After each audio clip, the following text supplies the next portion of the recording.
Okay? Nah, man. Yes.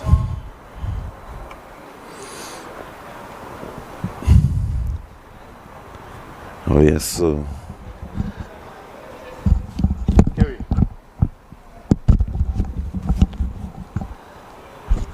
Pleasant evening to all football fans and fanatics and all the viewers here on Tobago Sports Live. We are here this evening to witness the first of a very exciting series of games to come here under the auspices of the Tobago Football Association, the FA Cup. This is our annual knockout tournament, and the teams that will be taking the field here at the Dwight Stadium. This beautiful facility nestled right at the foothills of the French Fort, being overlooked by the French Fort. And the two teams that will begin this year's tournament, Lambeau FC versus Golden Lane FC. Lambeau FC, a club that is located going towards the west on the Claude Noel Highway, just outside of Scarborough. And the Golden Lane is at the center of the island, just after between Lescato and Mount Thomas. Two wonderful communities, that is very much involved over the years in the Tobago football. And so the lineups for today: Lambeau FC, the team in white, kicking from right to left. The lineup for Lambeau FC: Nigel Ballington in goal. Number 9, Trevin Caesar. Number 20, Michael Mackenzie. Number 12, Anton Pierre. Number 6, Jean-Paul Stephen Foy. Number 19, Raphael Thomas. Number 14, Terrell Sandy. Number 5, Darian Moses. Number 2, the experienced Denzel James in centre back. Number 3, Kian Daniel, former national footballer. And yes, we have kicked off. First foul goes against Golden Lane. Foul on Trevin Caesar. Number 3, Kian Daniel. Number 21, Michael Charles. A very experienced outfit, this Lambeau FC. And so that free kick went into touch. Goal kick to Golden Lane. As we call the Golden Lane lineup, Khalif Mark in goal. Number 8, Javon Quash. Number 11, Jabari Carrington. Number 18, Marcus Roberts. Ball chased there by the experienced Denzel James. Ball played around in the midfield. Not yet settled this game. Ball down the left flank into number 9, Lambeau crosses and cleared away. Oh yes, given away to Kian Charles on his trusted left foot, and he strikes it and he hits the upright. Kian Daniel, that has a very, very intelligent left foot, and you see his attempt striking the upright. Kian Daniel, that has a very, very intelligent left foot, and you see his attempt striking. Number 2, Azel Taylor. Number 7, Shaquille Archer.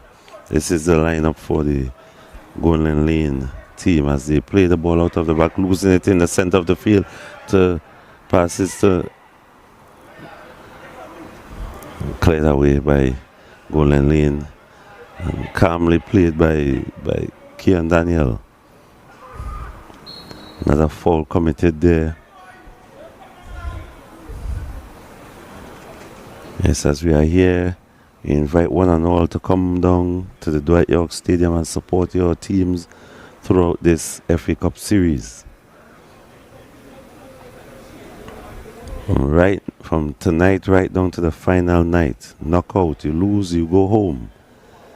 You win, you advance. The player stays down for,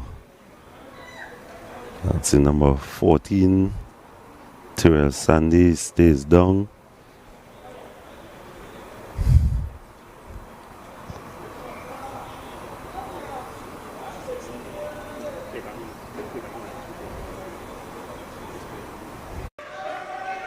Keon Daniel.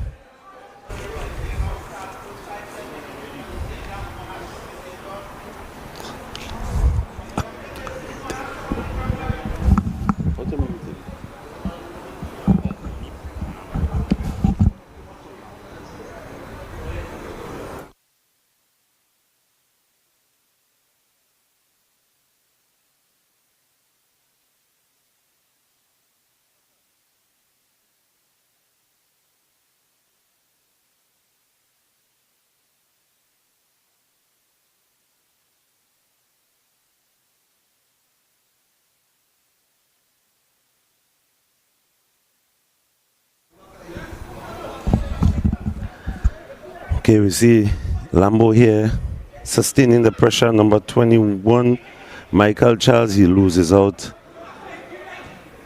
Ball played up there. Well defending, Michael Charles on the ball again. Number 21 for Lambeau into Trevin. Oh, and he loses control of that ball. And in this FA Cup competition, we have the defending champions who will take that trophy from the defending champions, Canby Mount Pleasant, that defeated Sidees in the 2023 season right here at the Dwight York Stadium in the finals. Will Canby defend their crown, or will there be a new champion? Ball on the feet of Denzel, experienced Denzel James. Very, very experienced campaigner, won several titles with the coaching, Sinclair's coaching school. And there he plays an errant pass, and Golden Lane is on the attack, looking to build up. Number 11 on the ball, Jabari. Ball crossfield into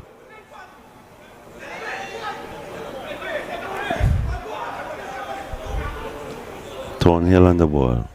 Passes back to the experienced Azel Taylor from the Taylor brothers. Very experienced player also. Both teams are boasting a lot of experience within their ranks. Ball into touch. Throw in.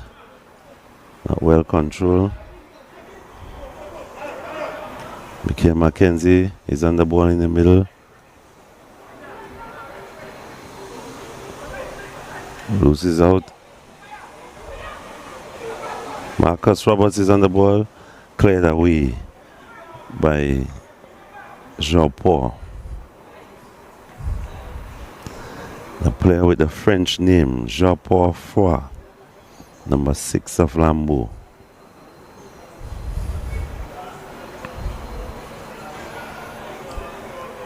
I invite everyone to come on down to the Dwight York Stadium for the beginning of tonight's doubleheader. First two matches of the FA Cup. Handball there. Free kick to be taken by Denzel James. He lines up the free kick, aiming for. Okay, he goes back to the keeper, Ballington, into Foy. Foy plays it up to Trevin, who doesn't control. Ball is into touch, played into touch by number 14, Thornhill. Throw in for Lambeau. You see here, neither team has settled as yet into any real flow. They haven't settled into any real passes. No team has been able to conjure up more than 3 passes as yet. And let's see what will happen. We are just into the 8th minute of this game.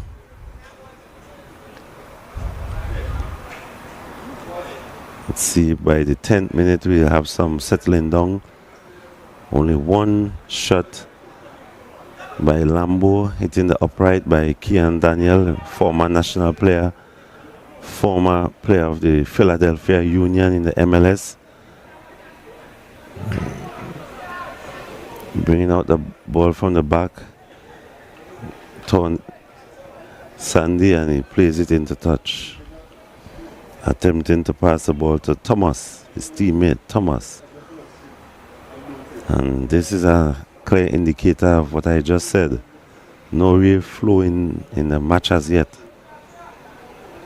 Maybe we'll see them settling down and really putting that ball on the ground and stringing a couple of passes, meaningful passes. Ball back into Taylor. Taylor directs and passes to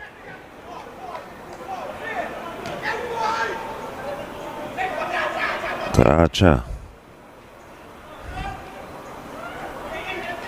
Ball into touch by Kwanzi Sylvester. Ball into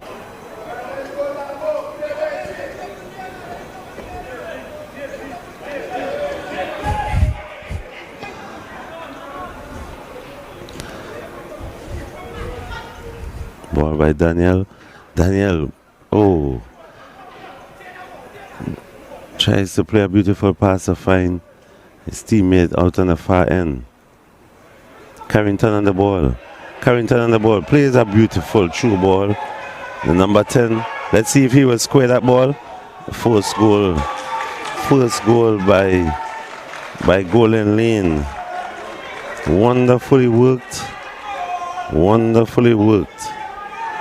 And finished off by Golden Lane. Wonderfully worked. Wonderfully worked. And finished. The first real build-up play we have seen. Ball play through the line, through the lines of the defense. He had an option on the inside to pass the ball, but he decided to go high into the roof of the net.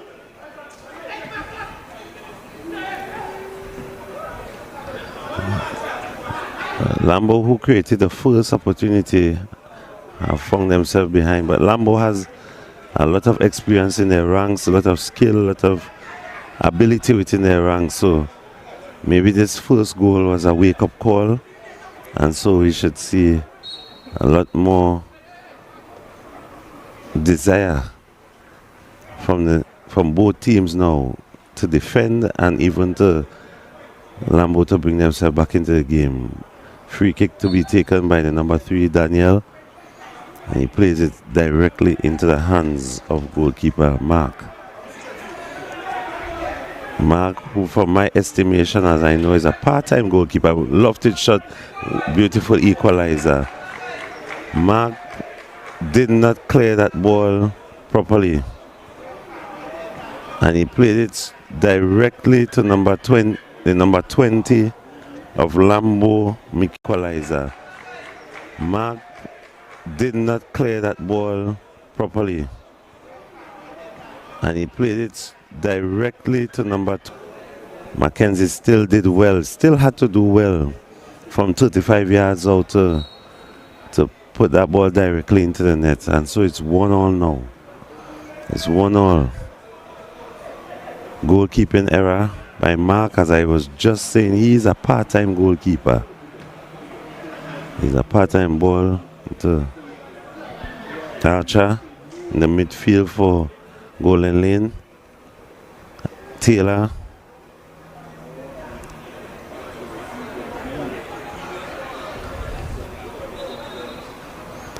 Ball into touch, went into touch on the far side, throwing for Lambeau. 1-1 the score now. Carrington on the ball.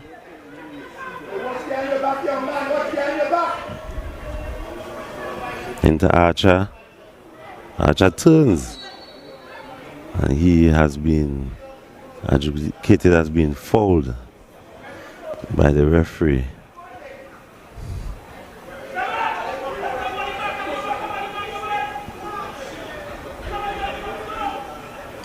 Free kick to be taken by Shaquille Archer.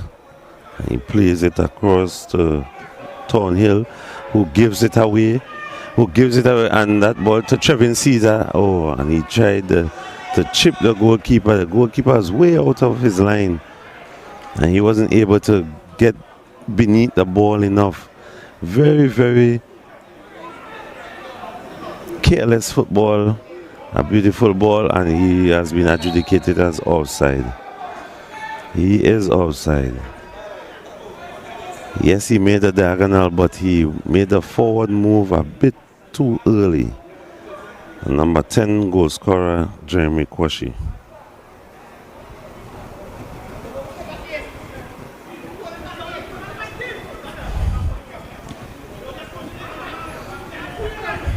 Mackenzie, the goal scorer. To Pierre. Pierre looks for Trevin Caesar. Cleared away by Archer. Archer on the ball. He's a midfield director of the game for Golden Lane. He seems to be the main organizer in the middle of the park. Carelessly given away by Pierre. Need to be a bit more patient with Golden Lane. And Golden Lane, Lambeau played a brilliant ball forward, cut off by Sylvester. Sylvester clears. Lambeau on the ball. Daniel to James. To Foy. Beautiful ball. And he was held back. Yes, that is a cardable offense. The number 19, Rafael Thomas, was from Lambeau, would have been away. He would have definitely been away. And he was held back by the number 2, the experienced Azel Taylor, who now as a central defender, he has to be careful now because it's very early in the game, in the 16th minute, and he received a yellow card. Let's see what the technicians of Lambeau FC will do. And indeed they do have a very, very good technician, the left-footed Kian Daniel, who's conducting the pass into Mackenzie, who plays it down the line. A beautiful cross comes unmarked in the center of the box, and this should be a goal. Oh, he decided to place it, casually place that ball after some beautiful dribbling in the box, but a bit of casual placement. And that was easy for Mark to handle, even being a part-time goalkeeper. Golden Lane on the ball, trying to bring it out. Yes, it was a pass it through the lines. On to Carrington. Or Alexander, number 9. And there is offside once again. Adjudicated to be offside. Place it, casually place that ball after some beautiful. Golden Lane, a very busy attacker.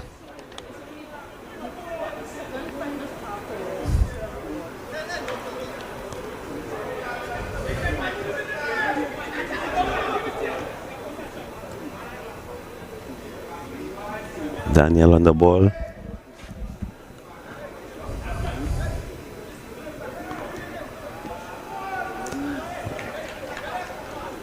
Ball played into touch. And they have throw into Golden Lane to be taken by Ayers. You throw it back to Taylor. And Taylor will try to begin a fresh attack with Kwanzi Sylvester into Archer. Back to Sylvester. Sylvester will bring the ball out and plays a very careless pass through the center to be mopped up by Taylor. And this is a beautiful ball indeed by Archer. The number 10 is on his way. 1-on-1. And he squares it.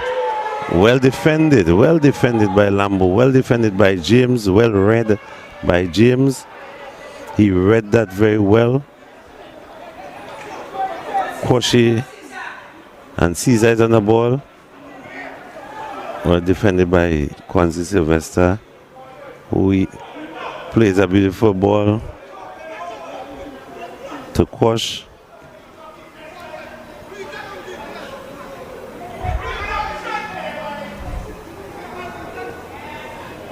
Quash to Roberts. Roberts who loses that ball. And Kian Daniel will bring that ball calmly out. Player with a lot of great technical ability. And he will keep that play calm for Lambeau. Very casual play by the defender. And the keeper he attempted to lob the keeper. Had it been on target, he would have definitely been in some trouble there. Careless, and James, he read that very well. Ayres would have presented this very near chance for goal and lane. Some beautiful build-up play, and then ball went to Ayres. He was just a bit lax on the ball, and you see that he was almost punished. His team was also almost punished. Had that shot been on target, I think Ballington would have been in some problems there, because he was a bit off his line. So you see a goal kick for Lambeau, and they will go long. Ballington, beautiful punt up the pitch into Moses. Well controlled on the chest, but his pass not well executed. Ball straight to Mark to Taylor. There we see the architect Archer playing that ball a bit too long. Goalkeeper Ballington easily comes out and claims. Not much movement by either side. But this is early days yet, and the team that will advance. Beautiful football by Lambeau. But Raphael Thomas just didn't have the legs to be at the end of this beautifully executed passes. Ball into touch. Throw in to be taken by Ayres to James. Ayres to Mackenzie to Foy.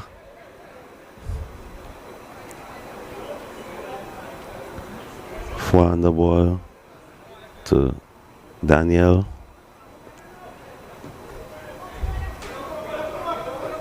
Centre back exchanging passes there, spreading the field. James will go long, and Michael Charles is offside.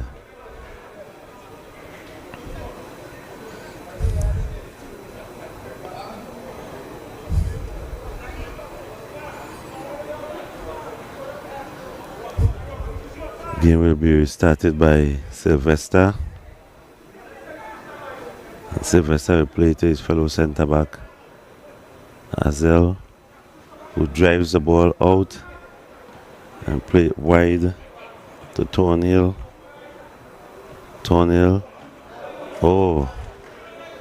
Quash plays a beautiful ball along the line. Too much of a delay to deliver the telling cross by Jeremy Quashi. It's better to play some of these passes earlier before you are closed down. Play it a bit earlier, whilst the defenders even are running backwards towards their goal.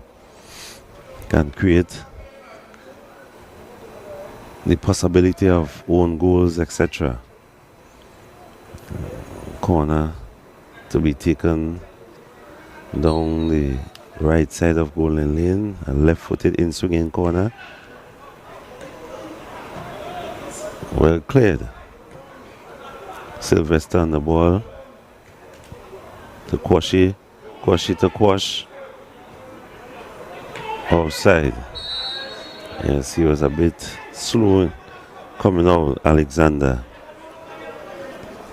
But that's the idea. From the size of the field, play it across a bit earlier. And you see 4 passes to James.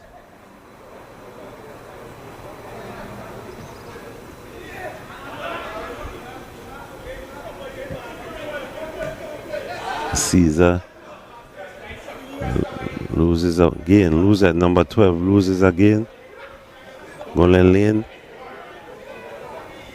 Fua did well on the one-on-one, and he was fouled. Fouled by Thornhill.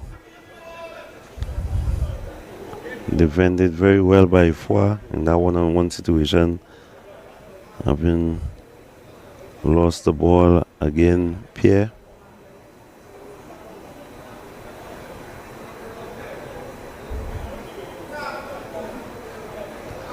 And again, as you join us, Lambeau here in the white.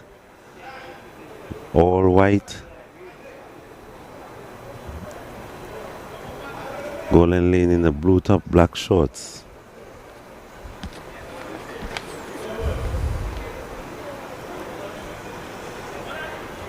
Oh, carelessly given away.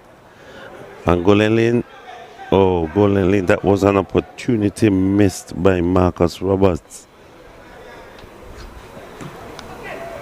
Mackenzie very careless with the ball at the center of the pitch. Right at the center of the pitch. Needs to be much more careful with the passes. Through the center, Lambeau. Fua. Finds Denzel. James. Experience. Plays it out to his right back, who finds Moses. Cleared away by header by Sylvester to Quash. Quash to Ayers. Denzel wins it.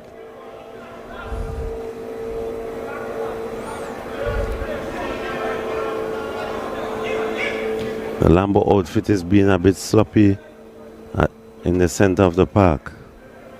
Well claimed by goalkeeper Ballington.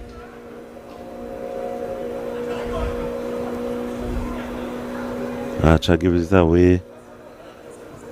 Moses plays into Caesar. Caesar back to Daniel.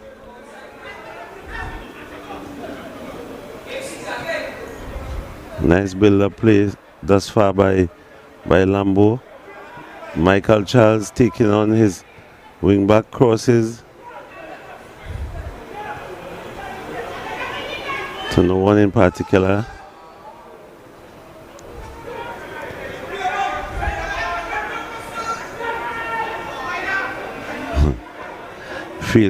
Game is littered with errors in the midfield. Littered. Let's hope that after midway in the first half, this game would pick up. Let's see a bit more quality. Good pass from deep. Finds Moses. Moses is home.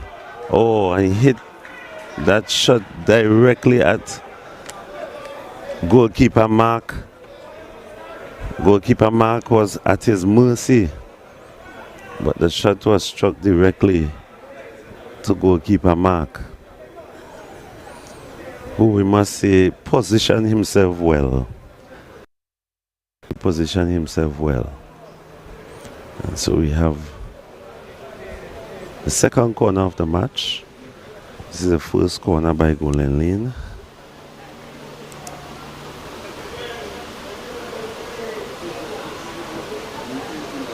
or rather by Lambeau.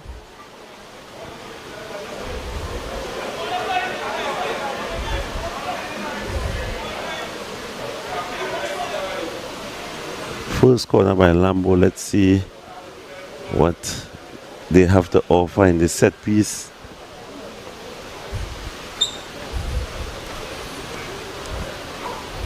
Okay, there's a away swinging, right footed down the right side, so it's away swinging. Darian Moses, who's usually very good in the air, was not able to generate sufficient power to even test the goalkeeper Khalif mark.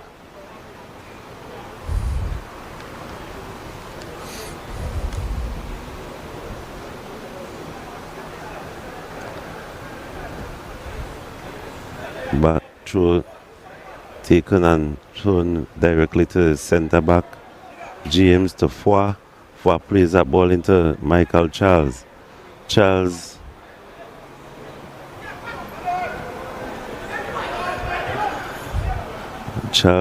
again on the ball. Careless passing.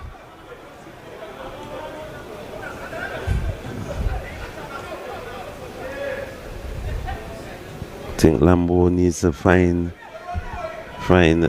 Daniel a bit more in order for more quality passing, and on the other hand, Golden Lane needs to find Archer a bit more. This is where we are seeing a bit more quality in the passing among these two teams.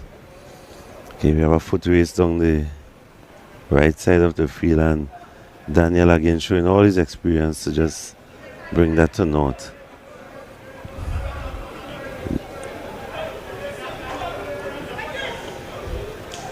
Charles on the ball. Oh, and there we speaking about the quality. Did very well coming inside, but no quality in the final pass. This is the time when you just have to calm down a bit and play that quality pass. And there Quash played a beautiful pass to Quashy, one man on the inside, and Quash. There's a corner. This has to be a corner.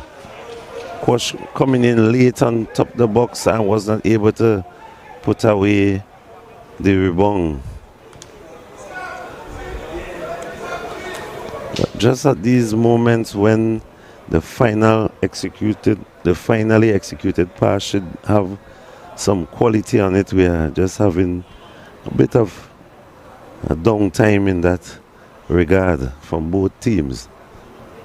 But this was a beautiful chance. The second corner by Lambeau, by Golden Lane. Golden Lane gonna have the second corner. In swinging corner. This can be troubling. Another corner. Corner number 3 for Golden Lane. That corner was a bit deep. It was a bit deeper than really warranted. So the defenders opted to put it out behind for a corner. And Golden Lane, they're opting for the in-swinging options when it comes to their corner.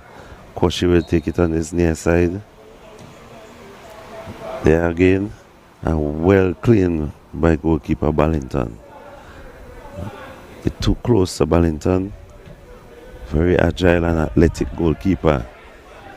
Very great, good punt up the field. Ably dealt with by Thornhill, Juma Thornhill, the defender for Golden Lane. Michael Charles received a throw-in from Pierre. Pierre finds Moses. Moses finds Trevin Caesar, and this was it. Seemed like the defender would have gotten a touch on that ball. Risky challenge though. Ball stolen there by Raphael Thomas. Corner kick, corner number 2 for Lambeau. That was a risky challenge in the box there. Caesar was away, but I must say that it was risky, but well worth it because no foul was given. See, Caesar went to the floor, but he didn't even protest. So it was well worth the risk. Must say it was worth the risk. Short corner taken. Rafael Thomas plays inside to Moses. Oh, and Moses wasn't able to bring that under control. Pierre on the ball. No, James. Pierre leaves it for James. James into Daniel. Daniel with a beautiful chip pass for Trevin Caesar. And this seems to be a penalty. This seems to be a penalty. Caesar did contact the ball. Let's see what the referee is doing here. She seems to be awarding a penalty. Caesar did arrive and touch that ball, and this is what I was saying. The final passes into the attacking third were lacking quality, and when that ball goes to, and they calmly slotted away by Darian Moses. Calmly slotted away by Darian Moses. That penalty. And Lambeau is now up 2-1. This is the comment I was making about the quality passing in that final third. Who created the havoc? Who created that pass? Kian Daniel. Calm, collective, and not overweight. Properly weighed, tempting the keeper out, and Trevin Caesar showing all his bravery and experience to go for that ball, and even was brought down by the goalkeeper. Archer on the ball as Golden Lane will now attempt to up the tempo in their game and up the quality even. Not just the tempo, but the quality. Cleared away by Foy. Foy to Moses. Moses on the ball. Moses is a very, very skillful and composed attacking player.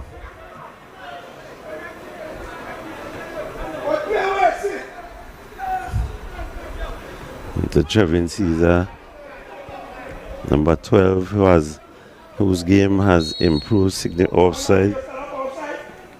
Anton Pierre, his game would have significantly improved. We are now in the 37th minute. That's about 9 minutes and stoppages for the end of this first FA Cup match. As Golden Lane attacks up their right side. Foul by Pierre on Kwashi. A bit of a protest, but the referee wouldn't change her mind. I think the referee has been doing a good job thus far. Very consistent. And this is what we need from the officials. A quality pass into, and he squares a ball. Oh, beautifully defended by Kian Daniel. Kian Daniel seems to be all over the pitch. That was a beautiful through ball. Kwashi looking to square to his fellow attacker that was just waiting on the inside, unmarked. But the danger was snuffed out by Kian Daniel. Corner. In swinging corner. Keeper came, didn't connect. Kwashi on the ball. Into Kwashi. Almost an own goal there, but safely played behind the goal by Denzel James. The keeper came to claim the ball. Denzel decided that he would play the danger. Another corner by Golden Lane, corner number 5 for Golden Lane.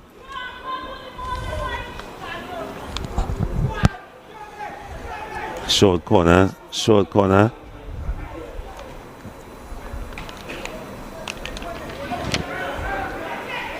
Quality in the final. Third ball to Moses. Moses plays a ball out to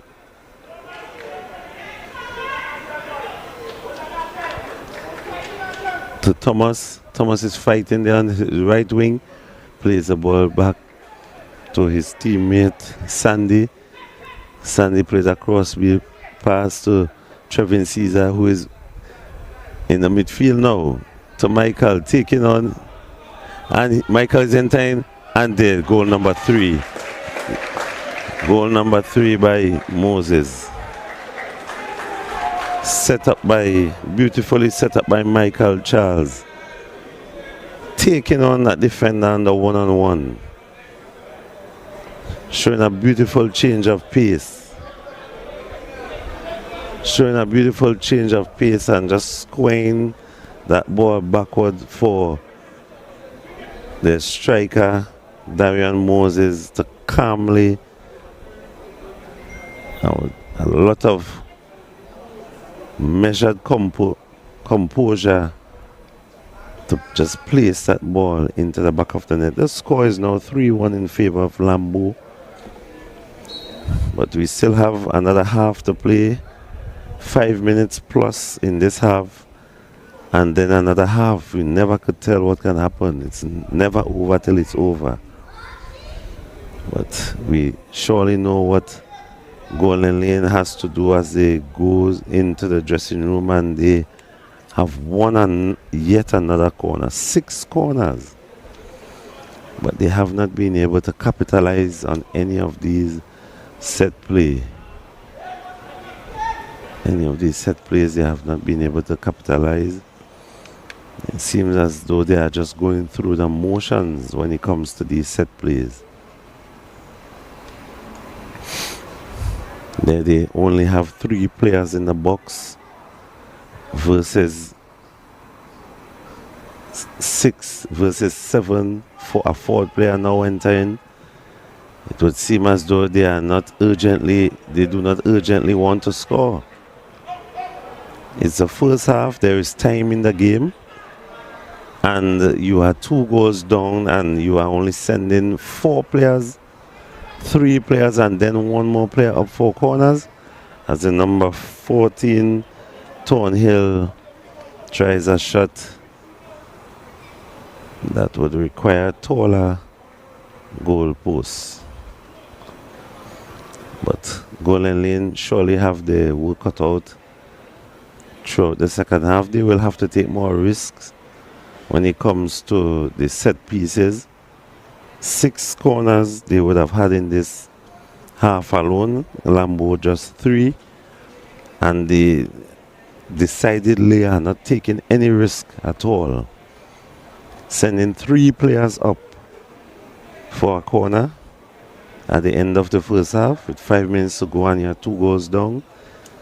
You need to take some risk, send more players up. You need to pull back the game, pull back at least 1 goal. Ballington takes it to Foy. Foy drives out with the ball into Michael Charles, who just set up the goal. Plays it to Moses, the goal scorer. And there's a lot of problems with Pierre and the quality of his passing for Lambeau. Cleared out by Mark. Pierre on the ball. Very well played by Pierre.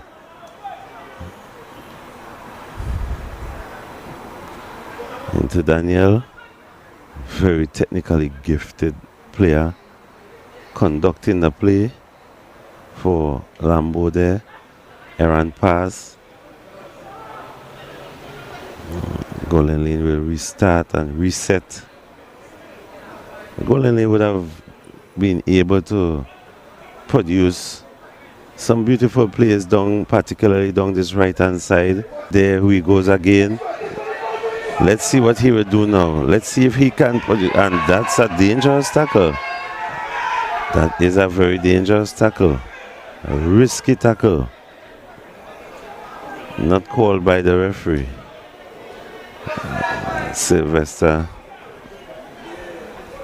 decides from 45 yards out to take a punt. Jeremy Kwashe, the goal scorer for Golden Lane, he had multiple opportunities down this right hand side, as I just noted, to really affect the game. But his final delivery is fine, his decision making in that final third left a lot to be desired in this first half. If he has more opportunity in the second half, he needs to do a lot better. He needs to do a lot better. As James received that ball and plays it to his fellow centre back, Jean-Paul, Stephen Foy, who brings it forward into Foy's generously to Daniel, who tries to find Foy, making a foray forward from the centre back position and committing a foul. In his enthusiasm,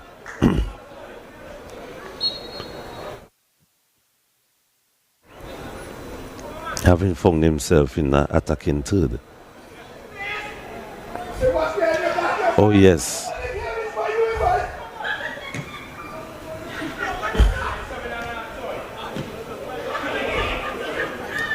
Caution the ball, plays it to his Caesar, stealing that ball in the center of the field, and he was able to draw in the foul by Marcus Roberts.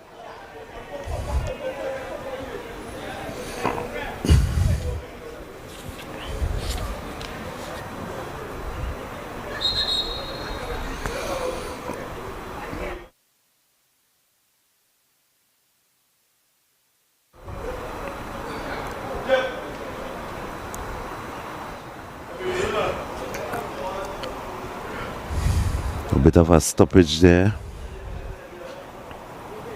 as Foy seeks some treatment by team coach Curtis Moses.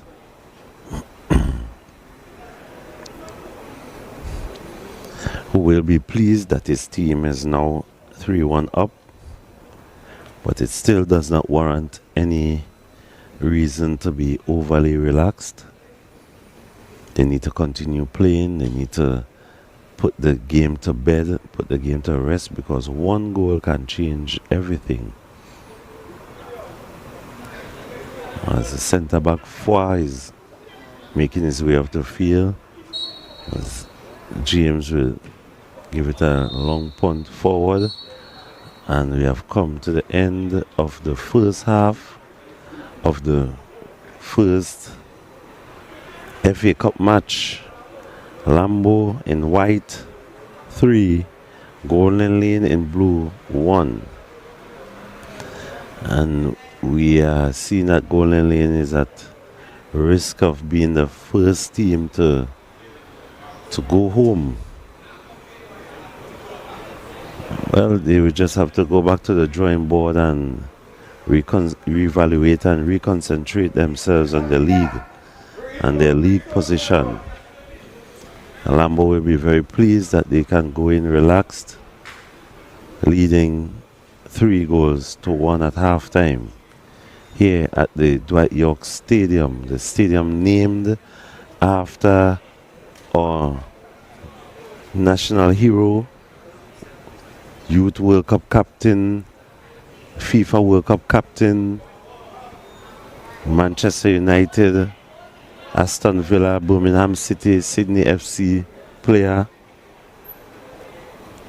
and now the national coach now the national coach of Trinidad and Tobago. This stadium named after Dwight.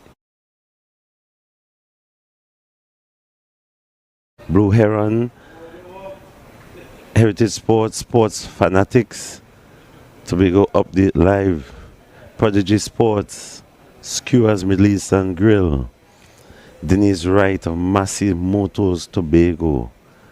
We thank our wonderful sponsors that would have extended, and we are here under the auspices of the Tobago Football Association. And these sponsors would have lent their support to bringing live football to the Tobago and international public.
So let me thank, as we return and the teams take the field, let's thank our general sponsors: Blue Heron Establishment, MSTAT Emergency Medical Service Training Academy of Trinidad and Tobago, Heritage Sports, Sports Fanatics, Prodigy Sports, Denise Wright, Massey Motors Tobago.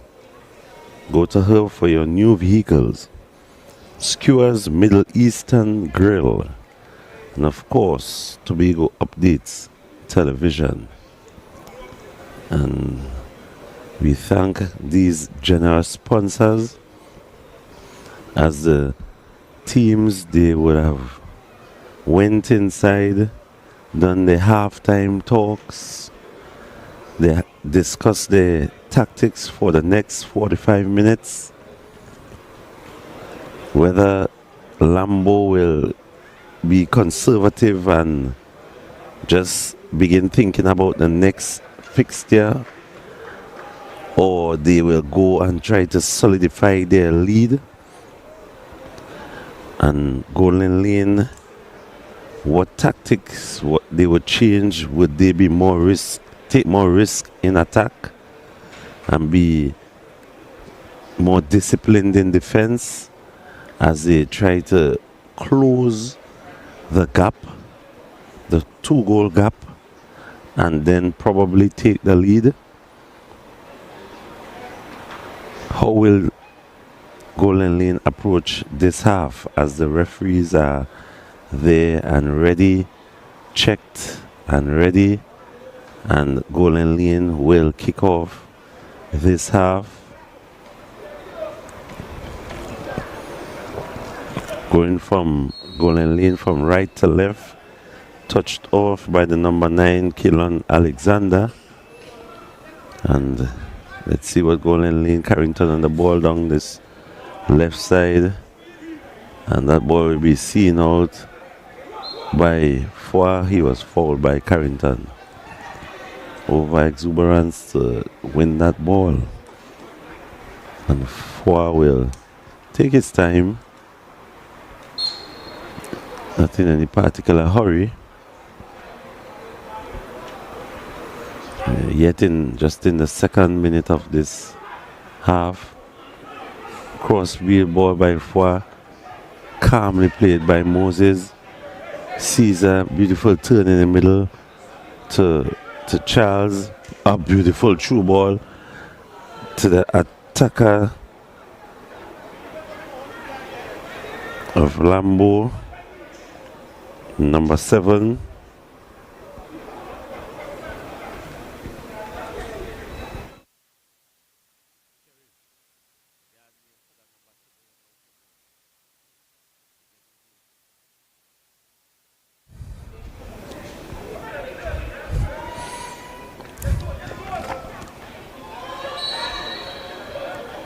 Referee calls a foul there against Golden Lane. Foul on Moses. Plays it to Caesar, who he attempted a drive from 30 yards out that would require taller goal posts of the rugby nature. But he probably can justify it by saying he can do that. He's up, he's leading, as he presses the number 15 of Golden Lane.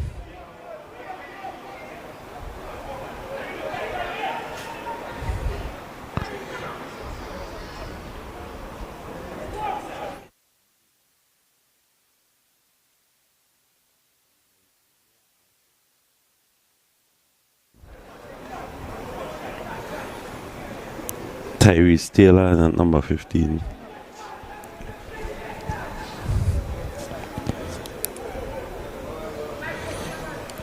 Two changes made by each team. Number 7, Jane Roberts, would have been coming on for Lambeau, and Tyrese Taylor coming on for Golden Lane. As Golden Lane attempts an attack and into the box and a shot coming away, but a shot by Taylor, the new entrance. And that was the number 6.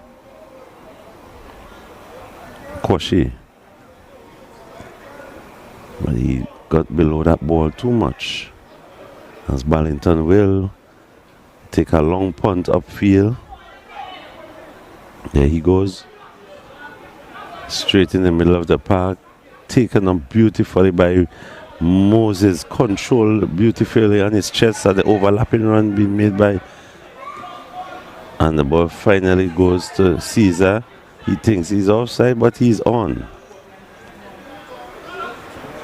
Ball by Michael. And he has been fouled by Taylor.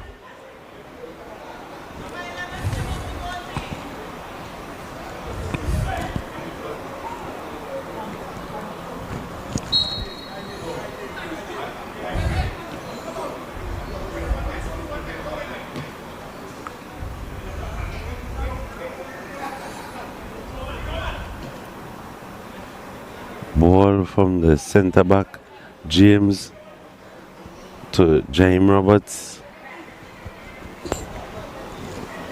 who loses out. Ball played into touch by the number 14, Thornhill.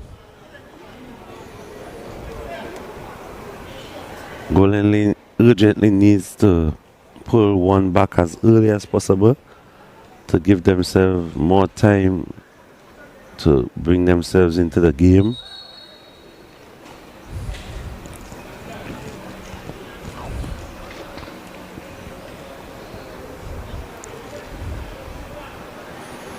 Five minutes have elapsed in this half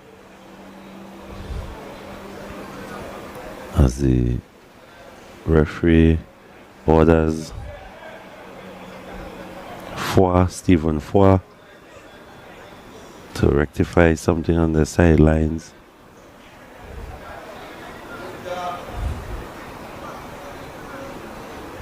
He makes his way off the field to do some adjustment.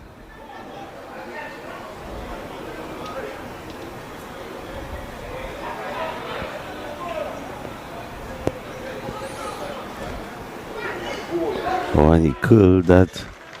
Moses curled that beautifully and was well dealt with by goalkeeper Mark. Moses is putting in a man of the match performance thus far.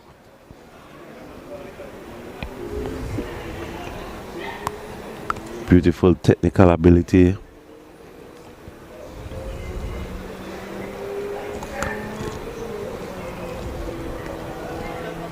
Two goals to his name. Conducting the play as Michael Charles will deliver this corner in swinging, looking for Moses. Moses wins that ball and Moses will shoot. Oh, and it's just wide of the target. Moses is everywhere on this field as Foy is being instructed to come back on the field. He had to make some minor adjustments on his uniform as stated in the rules of the game. He must be uniformed. The entire team one color socks. I think his adjustment on his socks he had to make there. Question. Golden Lane tries to bring the ball out from the back.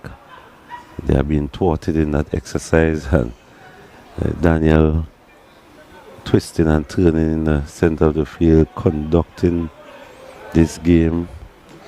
And Foy goes in very hard in this challenge. He lost the ball and then in an attempt to retrieve it, he launched himself at the ball. partially riding the ball, but no harm would have come out of it except that he is now in the referee's books.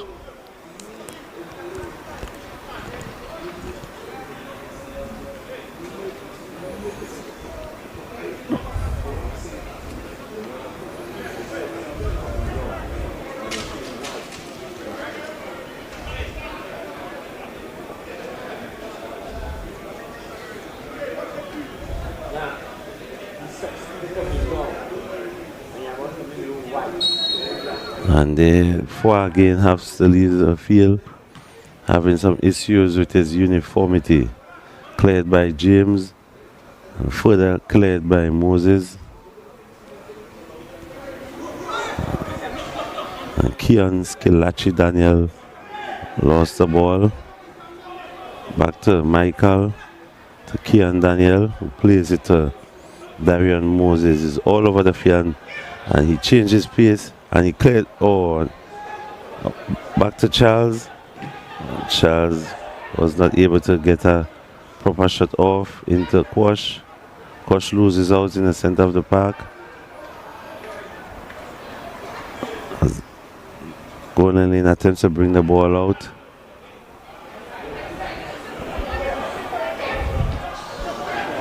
Alexander tried to find Carrington, but he was thwarted in that effort.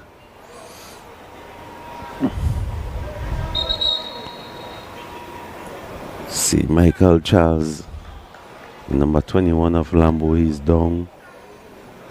Just after attempting to take that shot.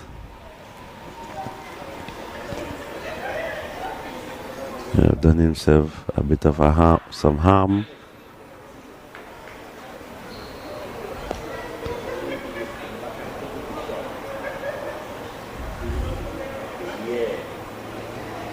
See my issue of cramp.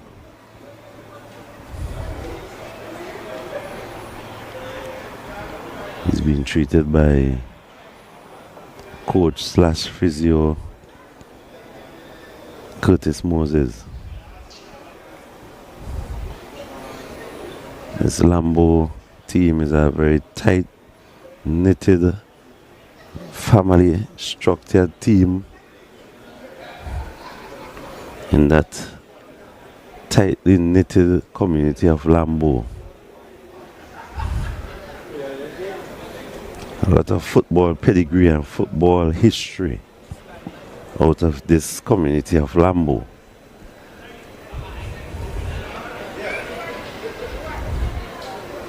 From the days of Henry Bucky Caesar, which I know is a relative of Trevin Caesar. Days of the teams at New Edition, right out of Lambeau, doing great things in the history of Tobago Football Association. A number of players of the Moses family playing, coaching.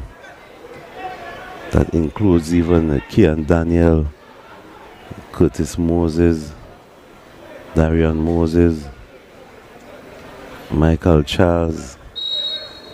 One community of footballers, blood relatives also, and they are keeping the tradition alive within their community. Must commend the efforts of Lambeau FC in keeping the football traditions and football history going within that community at all levels. Youth level coming up, they have some very talented youths from that community. We see Lambeau making 2 changes here. Number 16 Karen Duncan coming in, and number 13 Darim Moore coming in for, that would be Raphael Thomas coming out, and Seems like Four would have also made his exit. But Darry Moore coming in, former national intercall winner with Signal Hill Secondary School 2010, one of the best teams that ever graced the field in the SSFL. Darian was an important member of that team. So Karen Moore, the number 16. And the ball to Darim, to Caesar. Oh, and just a bit too forward, too quickly. Darian Moses was adjudicated to be offside, which I think was correctly called. Carrington on the ball.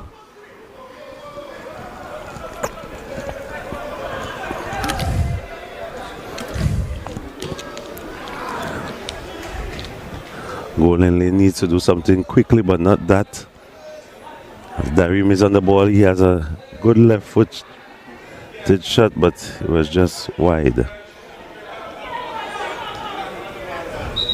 Junior Thornhill cannot afford to be making these errors in the defense for Golden Lane, as Golden Lane is attempting to play, but the referee is seeking to assist one of the Golden Lane players that is not yet on his feet.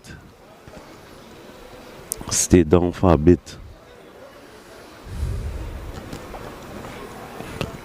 He seems to be all right. He's just adjusting his laces. It's Carrington. 3-1 here at the Dwight York Stadium, located at the foothills of French Fort.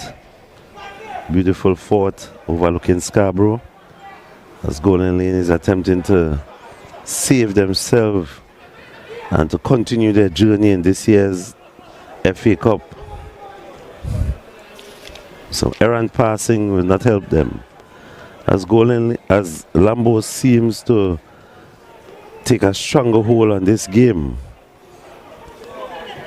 Their passing has improved immensely in this second half, led by at the front by Moses and through the middle by Daniel.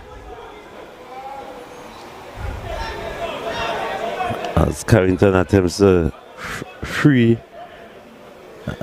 successful pass, but well read by Karen Duncan.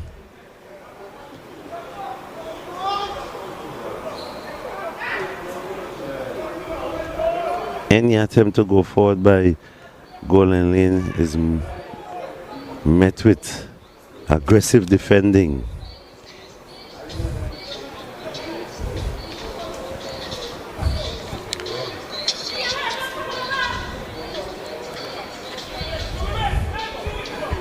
As the new entrant into the field, Duncan, sharing centre-back duties with his brother Denzel James. As Quash is trying to bring some order into the attack. Carrington on the ball. Well read by Duncan. Into James, the experienced James. Ballington. Calmly done. Calmly played.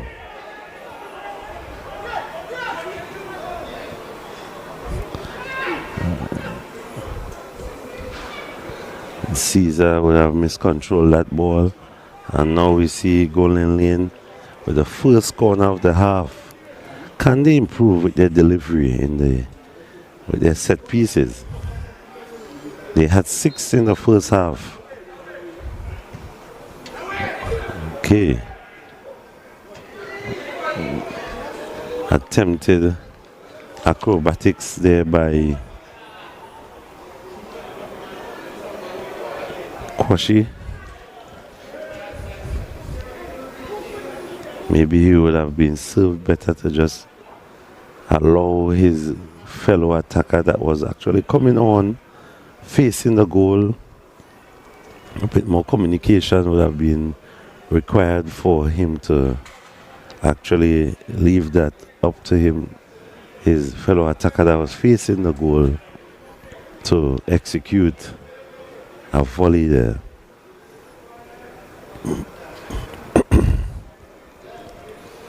As Ballington directs his team to get narrow, as he will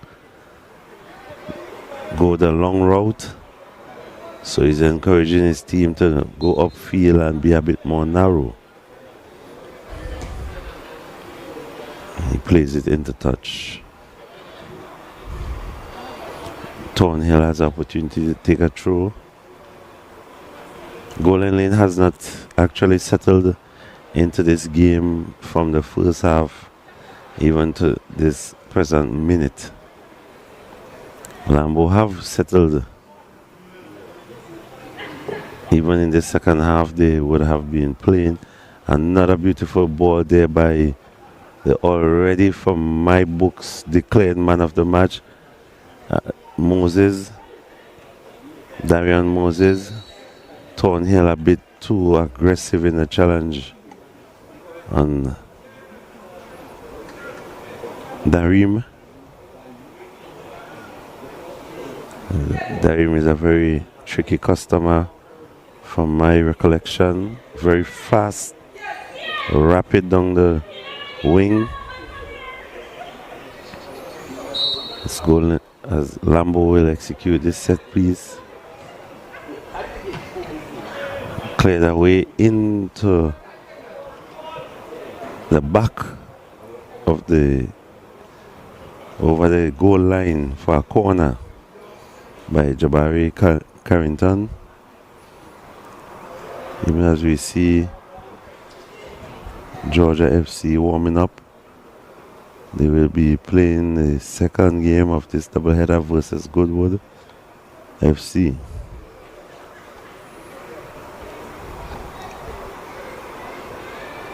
As Golden Lane has not been able to even trouble the goalkeeper Nigel Ballington.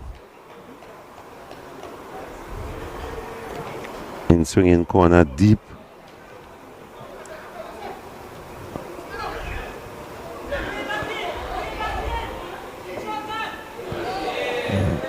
Trevin Caesar very calmly done into Kian Daniel. Kian Daniel, his trusted left foot, plays the ball into touch. Quash with a throw.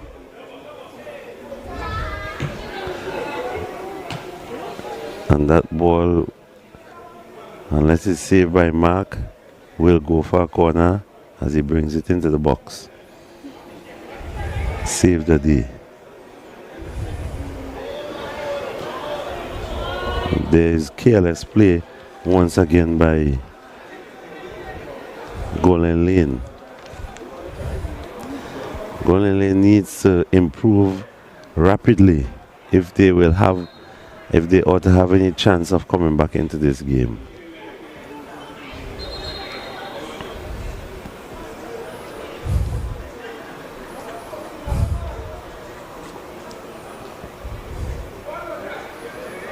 They will have to improve rapidly.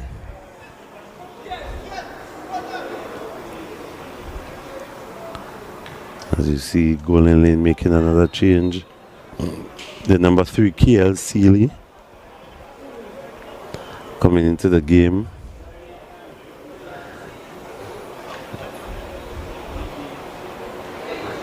Lambeau would have struck the crossbar there. Beautiful invention. Lambeau is teeing up. And Golden Lane comes away with the ball. With one goal, Lambeau can put this game to rest. But with one goal, Golden Lane can also be more comfortable. But the goalkeeper, rather than using his hands, use his feet Attempt to draw a penalty there by Kian Daniel. Referee deemed it to be soft. There's a dangerous tackle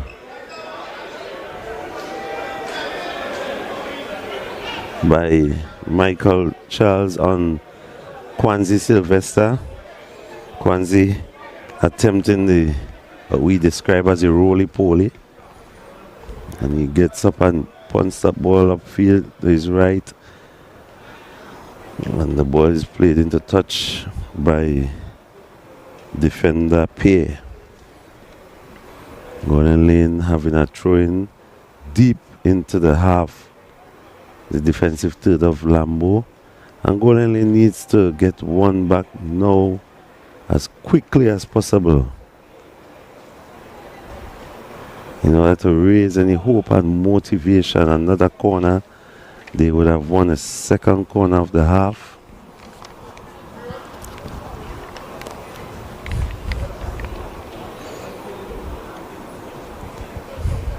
If they ought to have anything, any semblance of motivation, let's see how many men. 4 men to attack a corner and you want a goal. 4 men, 4 players to attack a corner. Lambeau has another change, 2 more changes. Lambeau bringing in young Jeremiah Bishop. Jeremiah Bishop coming in for Lambeau.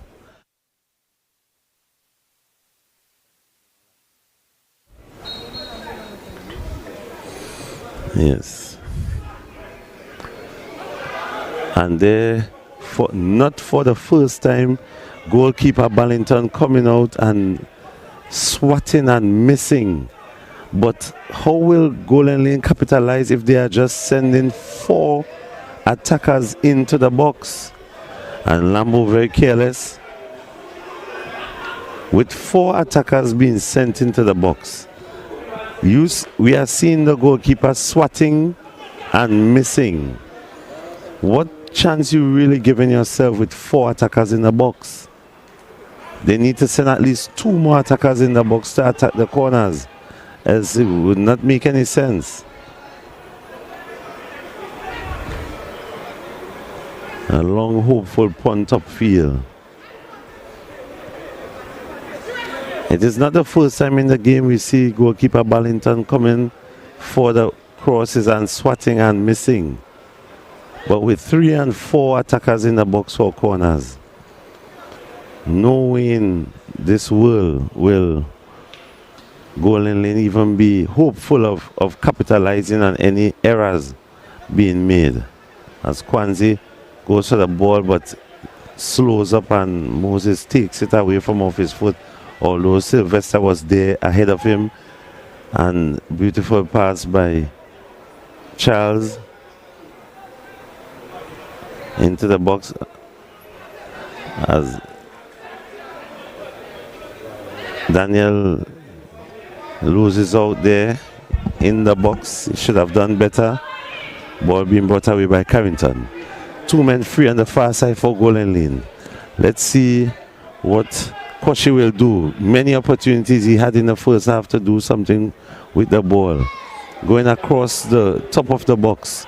Back to Carrington. Carrington will try to curl it. Easily dealt with by Ballington, who has a very good throw. And he throws that ball out to Roberts, Jahim. Just coming on. And you see Carrington cleared into touch for a goal kick.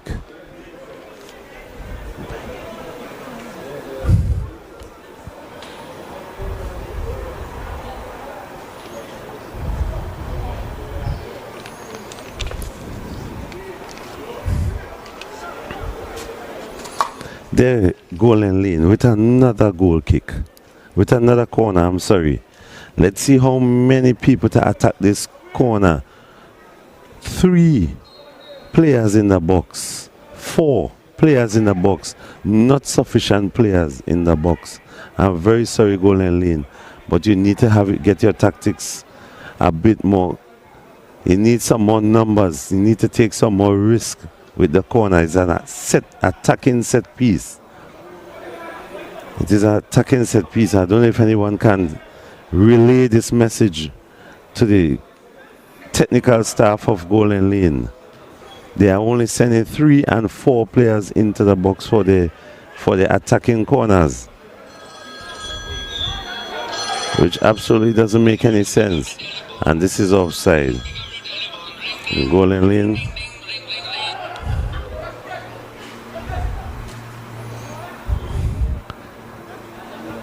Kian Daniel on the ball calmly plays it out.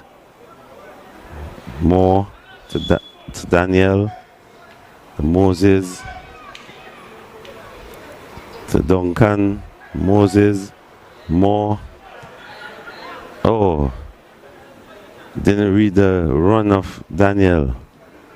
Quash on the ball for Golden Lane.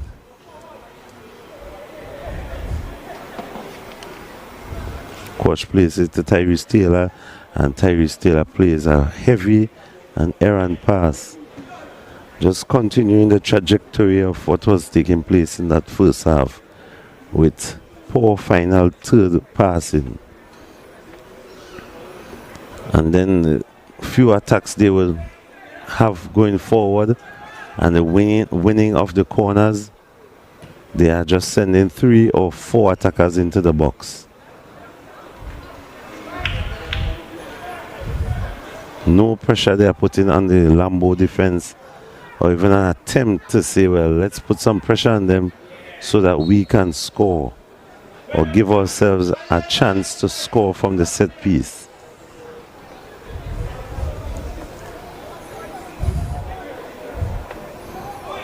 This message needs to be translated, sent to the staff of the Golden Lane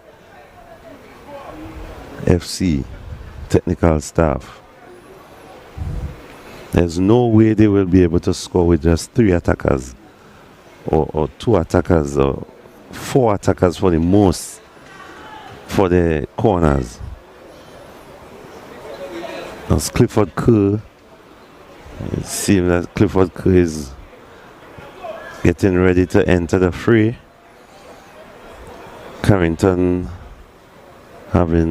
Jabari Carrington having run his race. And Clifford Kerr is there waiting to be summoned.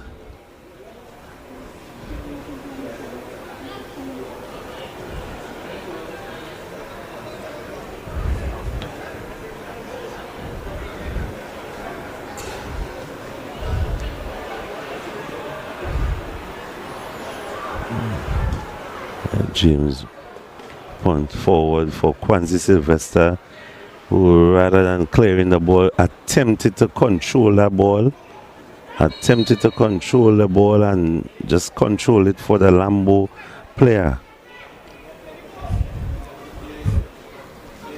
so thereby creating opportunity, punting it forward for the attackers. 2v1 easily dealt with by Lambeau. Moses to Duncan. Duncan to Moses. Duncan to Moore. Beautifully formed by Charles. Moore. A lively customer since coming on. To Charles. Not well controlled there by Daniel.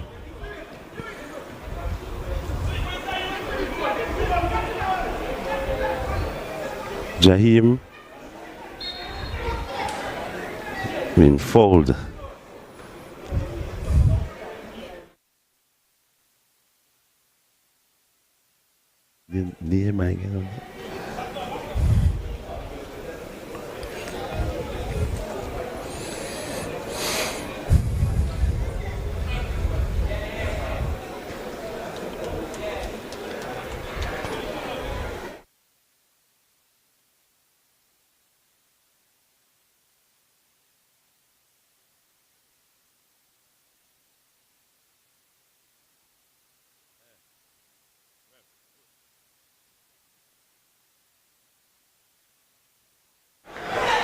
Goal number 4.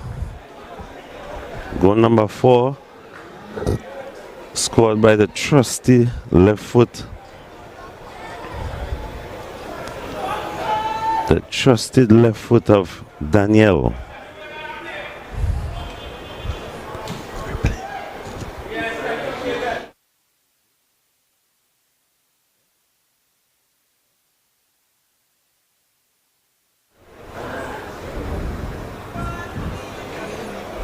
Very beautifully executed. Goal number 4. And this goal should be the insurance item. With just 11 minutes on the board remaining, the first team to be heading on the plane, the first team that will be heading on the plane, and then Darian Moses could have easily laid that ball off for his fellow forward, but he decided to go solo and it didn't work out. The first team to be leaving on the plane will be Golden Lane FC. They will go no further in this FA Cup competition and will have to wait as Kwashi has a ball and well dealt with by goalkeeper Ballington. They will have to wait for the 2025 edition of the FA Cup in order to experience any form of success. Number 10.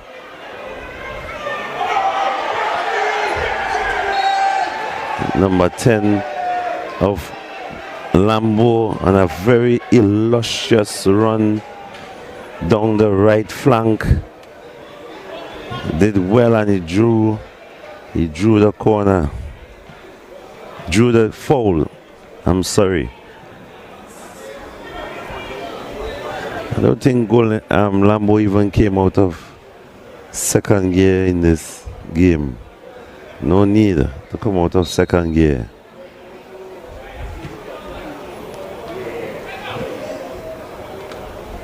Golden Lane didn't present much of a challenge to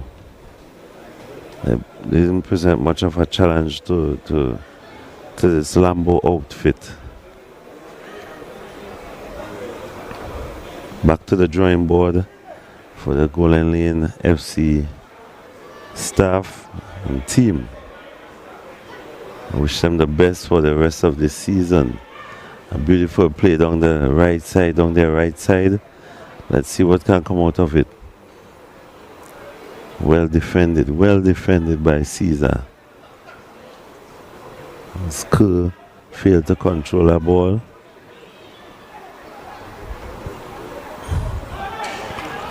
Alexander on the ball. And played into touch by Sealy.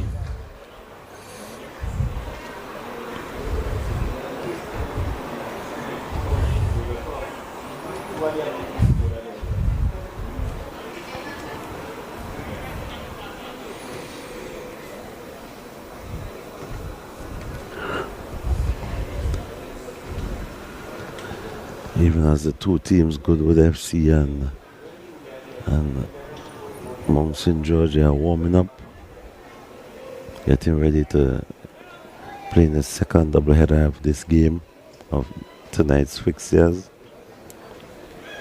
Michael Charles fighting and winning a throw-in for his team. Lambeau have been the more organized and structured team throughout this game. They were settled earlier.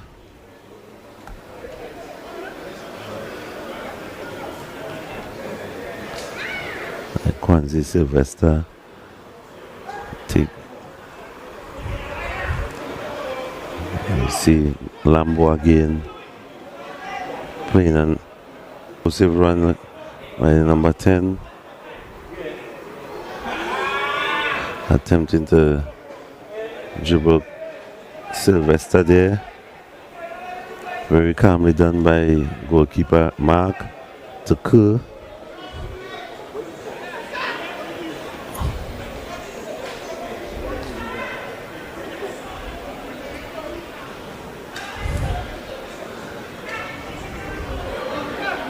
Given away by goalkeeper Ballington.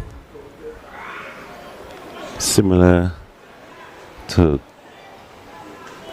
position as the giveaway by the Golden Lane goalkeeper in the first half, but not a similar end result. As Ballington plays the ball to James. James will punt it forward, looking for Jaheim. Play Kerr on the ball.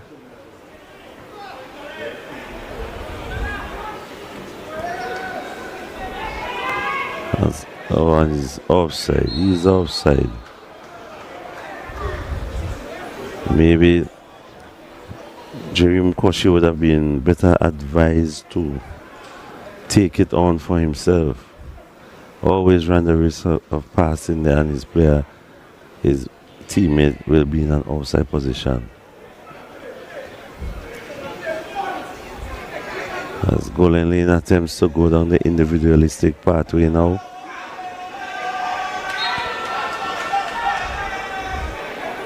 And Kerr wins a foul. They are choosing the individualistic pathway at this moment rather than the team pathway. And there, as I said, the individual, a free kick. He decided he's not looking for anyone. He would try to score it himself. And so the end result will not be any different. So Moses attempts to cross that ball. Picked up in the middle of the field by Caesar. Plays a very casual and errant pass. Attempting to pass it to Charles. Well won. Well won by Bishop. Jeremiah Bishop is a defender. Beautifully played to Moses, who has a shot on him, and he hits it over bar.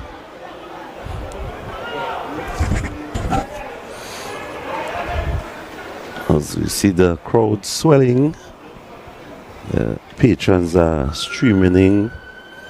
We are now in the 87th minute. And the score is Lambeau 4, Golden Lane 1. The first casualty of the 2024 FA Cup season. The first casualties. And this is what knockout sports is about. You lose, you go home, and you prepare for the next year. As Taylor takes the ball and plays it casually, errantly, straight into his midfield, giving it away again to Kerr.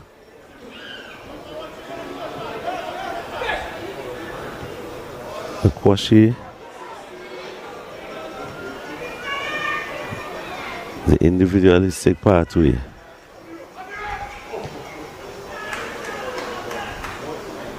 To Mo.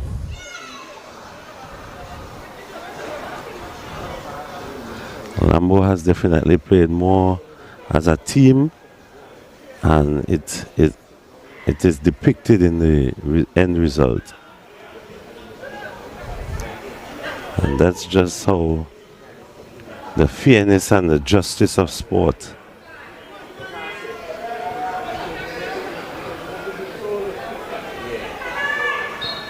as Daniel wins a free kick at the center of the field, taking his time and conducting the game, and the full intent of not giving away that ball. As our illustrious coach Bertie Sinclair would say, if the other team doesn't have the ball, they cannot score.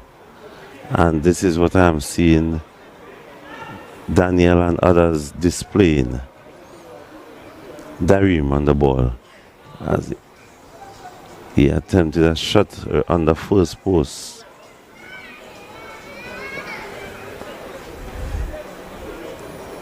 I think he had the keeper seemed as if he was anticipating a cross. I think if that shot had direction towards the goal, it may have scored, because I think the initial movement of the goalkeeper was to anticipate a cross. But Darim Moore struck the ball into the first post, barely missing.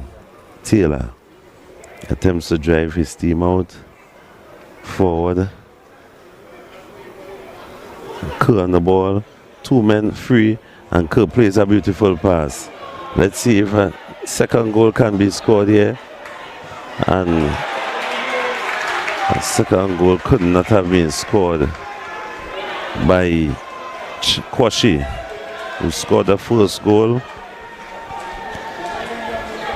I think it was a beautiful assist there by Kerr. I think Lambeau just take the foot off the gas a bit, you know.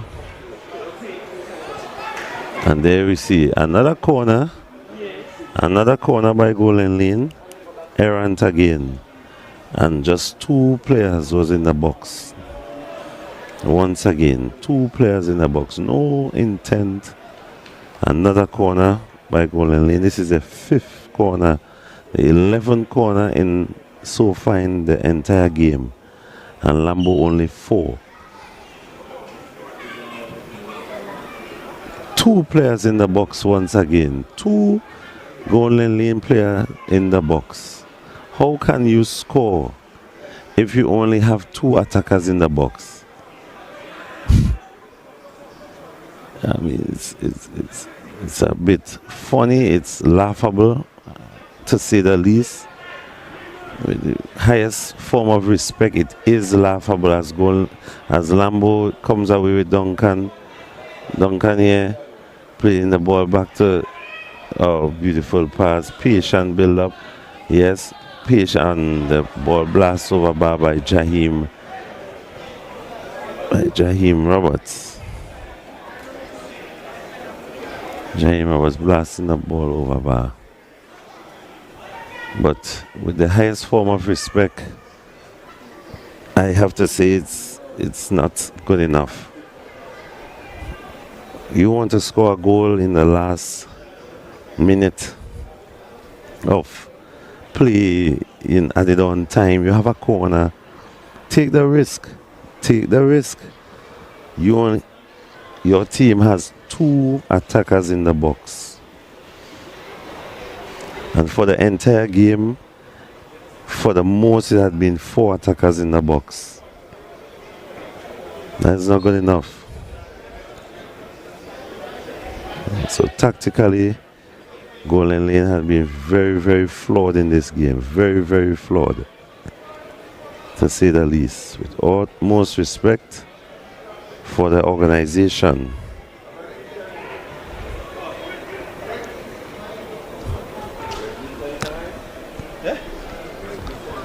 Utmost respect for the organization, Golden Lane. They would need to go back to the drawing board and have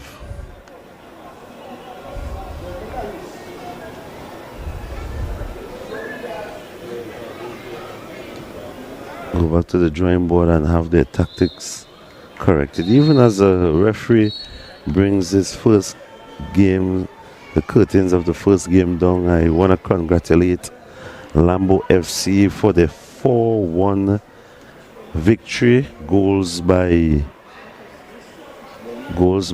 Mikael McKenzie, Keon Daniel, and 2 a brace, as we call it in football, by Darian Moses, and 1 goal by Jerome Kwashi of Golden Lane.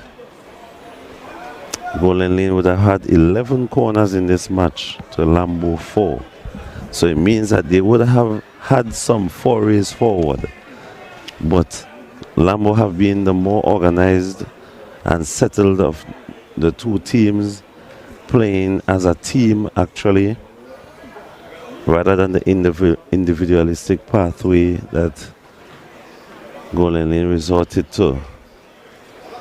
But the first team that will be on the train leaving town will be Golden Lane. And I want to thank our sponsor,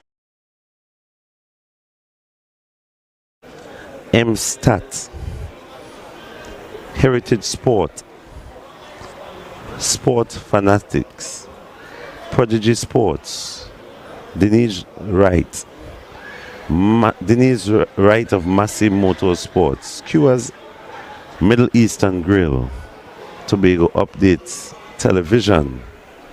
I want to thank these generous sponsors, and we want to call on corporate Tobago to support our programming and our exposure to the world, our football, or youngsters that are playing football in Tobago, or talent that we want to expose to the world.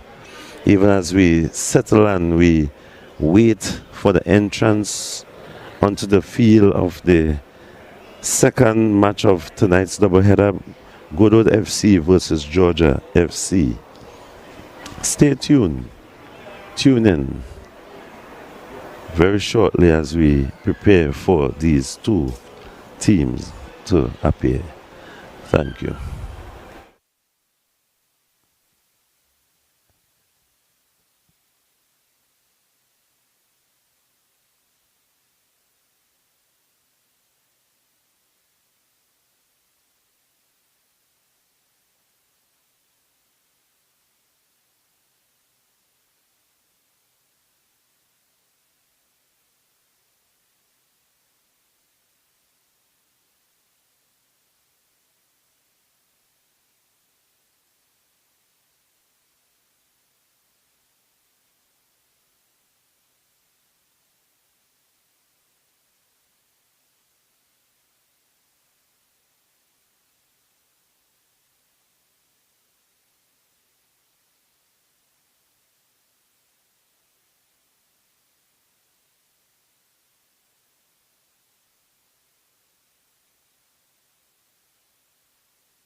Good evening, ladies and gentlemen. Good evening to everyone on the World Wide Web. Good evening to all the fans of Tobago football. Welcome once again as we are here. The second match of the doubleheader, the Tobago FA Cup, the Tobago Football Association FA Cup football competition. We are here to witness right here at the Dwight Stadium, located right at the foot of French Fort Hill, the beautiful French Fort Hill, right at the end of Friendsfield Road in the Bacalet Estate. We are here to witness a very exciting match. Neighboring communities of Georgia FC versus Goodwood FC. Georgia FC has been a very historical team, very successful team over the years, and let me call the lineup. They have Goodwood in the black, going from left to right, and Georgia FC in the right to left. And let me call the lineup for Goodwood. Goodwood in goal, Cullen Hades, Keston Jerry the captain, Rel Waldrop, Kieran Murray, Mark Agard, Jocelyn Lindo, Mandela McKenna, Desmond Baldio, Killan Lashley, Desmond Ferguson and Devon Smith for the Goodwood outfit. Beautiful switch pass, and Devon Smith, the centre back, clears upfield to the talented Georgia FC. Number 8, Kyle Shepard on the ball to Washington. Washington crosses the ball, and he's Ware Adams is outside, the former national under 17 forward. Multiple intercol winner with space at secondary school. And the Georgia FC lineup: Curtis Nurse in the goal, Oswald Allen, captain Jaime David, Darrell Springer, Kiel Shepard Smith, Dion Thomas, Tevez Smith, young Tevez Smith, Jason Washington, Ware Adams, Raymond Craig, Devon Waldron. So Georgia is on the ball. Errant pass in the middle, picked up by number 27 Waldron.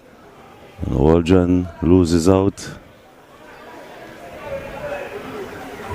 It's Goodwood bringing the ball out from the back efficiently.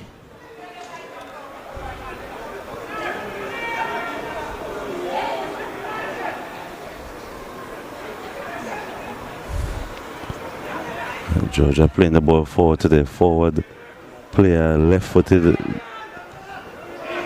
and number 28 takes the ball down the left side, and he's offside once again. He has to peep across the line before he ventures forward.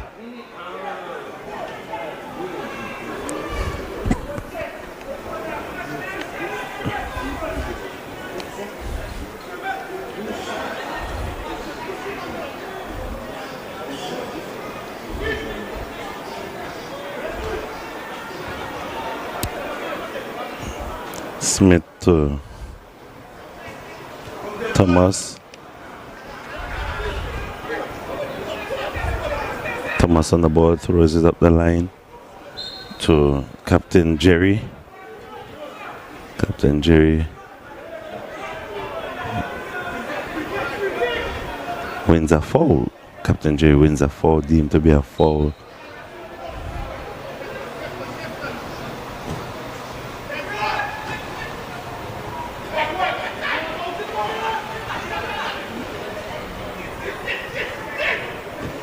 Cleared away by David. David seeking Tevez, showing very decent pace down that right flank there for Mount St. George. Very decent pace by Smith, and wins a throw-in.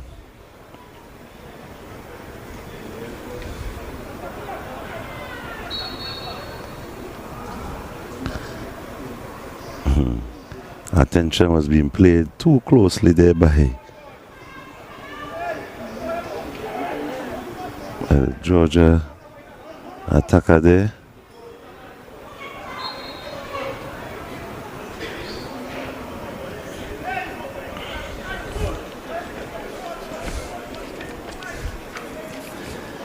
Within their ranks, Georgia has former national youth player Karen Phillips, still an extremely talented and technical player, very experienced, and he will be called upon and he's ready to use his experience. Very well done by Greg, calmly done by Greg, and he plays it out to his midfielder Smith. Ball played into touch by Thomas of Goodwood.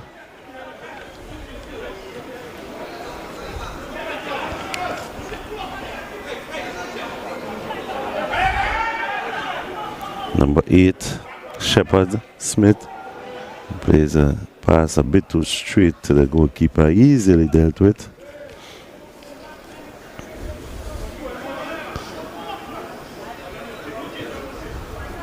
Adams on the ball, beautiful, oh.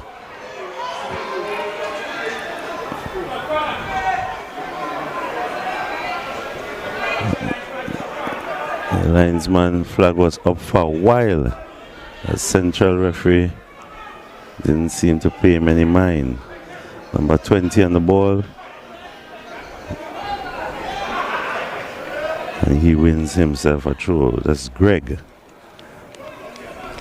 Greg with the blonde hairstyle. Throws it into number. Very well touched.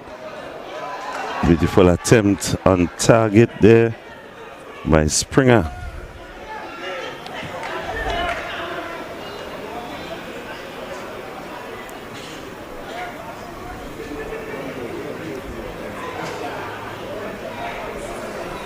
Very well cleared by Smith.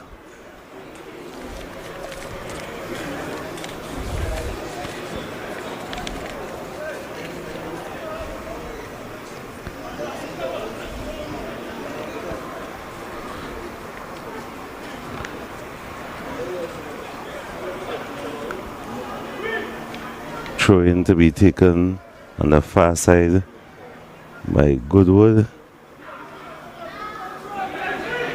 Very well won. This game is feisty. As I said earlier, it's neighboring communities, so the rivalry will be there. Brilliant ball, a bit too straight by Adams. Adams is the kind of attacker that comes back into the pocket, and he's extremely creative when he comes into the pocket of space from that center forward position. So the Goodwood FC defense will be very wise to be wary of these runs by Adams, where he leaves the center forward position and he comes into that pocket just between the defense and the midfield, and he becomes a creative entity. As we see Jerry trying to be cheeky. Spring on the ball. Defensive midfielder looking for the run of Smith. Again, too straight.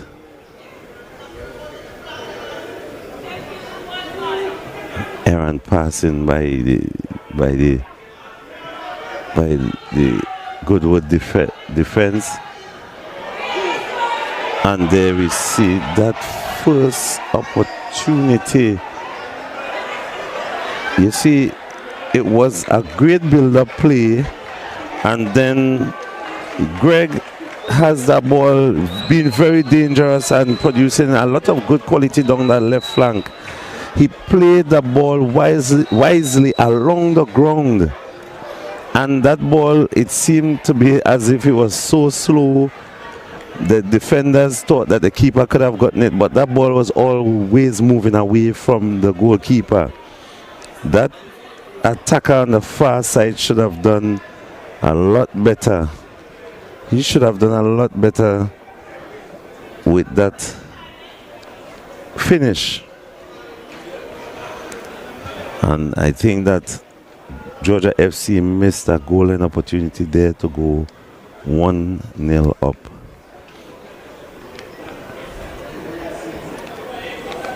He did miss a golden opportunity to go 1-0 up.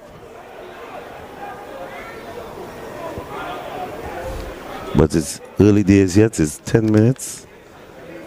We're into the 10th minute. Ball played into touch. The passes are a bit errant by Goodwood. I think Georgia would have settled much faster into this game. I think their creativity and this number 20 Greg, his quality, just as commending his quality, played it errantly, an errant cross, but a mistake or two isn't bad. However, we need more consistency. Consistency is the key here, and quality. Even as Goodwood takes their time to take their goal kick patiently, building it up from the back.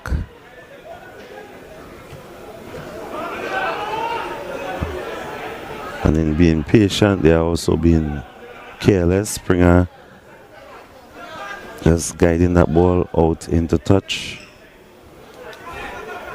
As Greg takes a throw into Springer.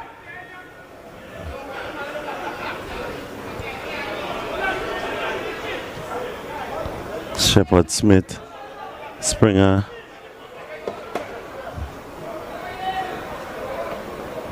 Looking for Washington, who didn't get it. Calmly bringing it out from the back, the number Mandela McKenna, into the skipper.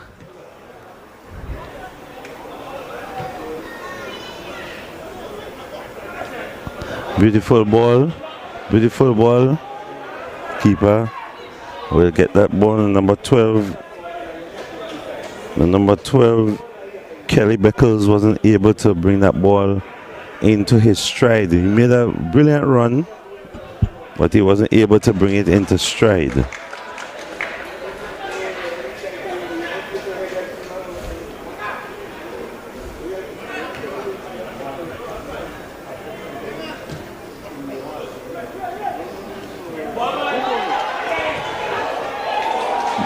Almost being wrong-footed. The keeper did very well, nursed to keep that out. And Goodwood is coming into their stride, playing some beautiful passes around the box.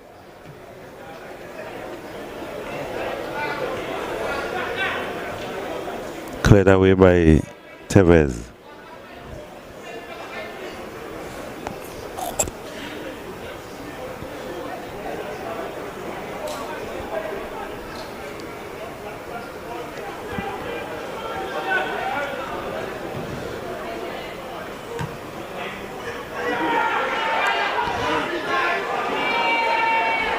I suspected that he would have been offside there, and he passed the ball, Smith, to the wrong player there, where Adams, who finds his attacker, who cuts inside and he's lining up the shot, and it was a shot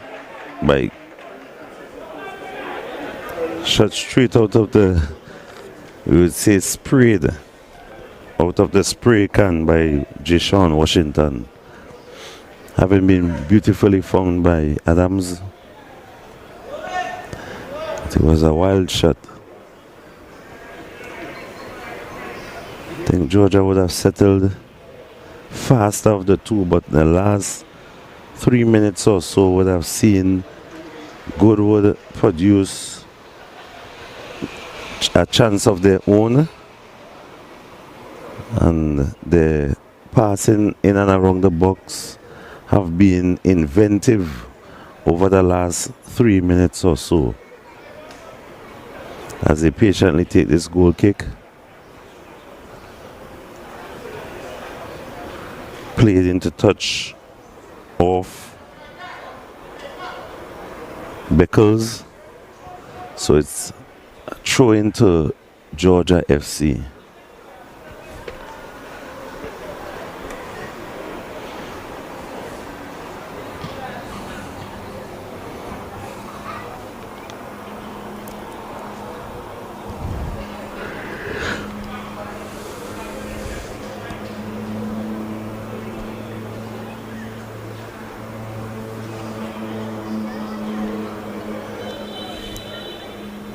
Beautiful conditions, beautiful temperature for football, well manicured field. Tevez to Waldron exchanging passes offside. Adams is offside. Smith and Waldron exchanging passes on the far side as Goodwood comes away with bad pass by Leo to Springer. Springer looking for his players. Ball by, very good ball there by Smith. Not well controlled by Adams. I think the Goodwood defense would have been tricked by the player that was offside, but Adams was onside. He should have done better with the control there.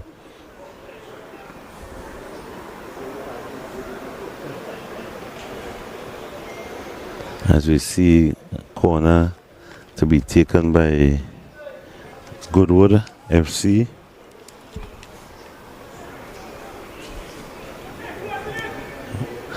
Corner went outside and then came inside.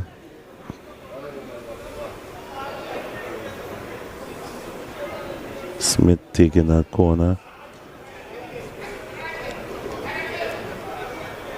And we see the Goodwood Smith now on the ball.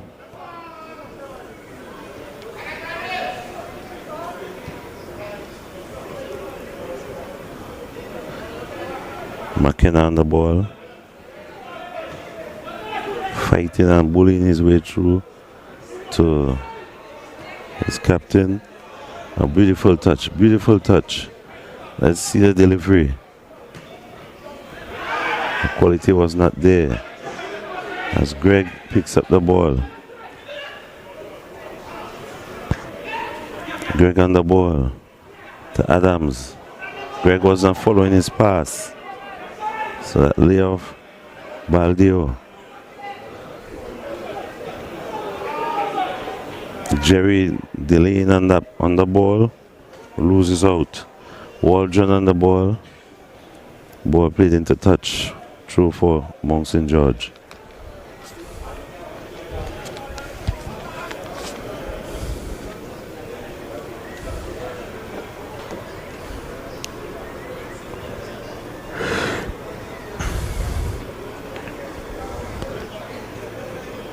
Invite one and all to come on down and support the FA Cup as this tournament continues. See Best Tobago talent in action. In early cross there by Smith. Well advised. Early cross. And we see the tactic by the Mount St. George to get that ball into the box as quickly as possible. Adams controlling and overweight on that pass.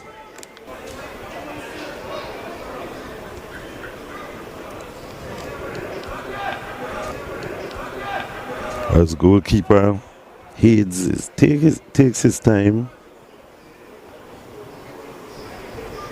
He's in no apparent hurry. A punt up field, luckily falls to one of his players. Beautiful ball down that left side.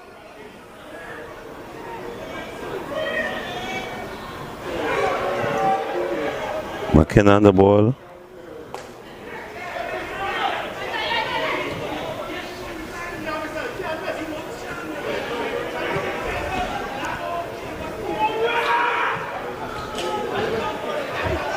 Some errant passing taking place now.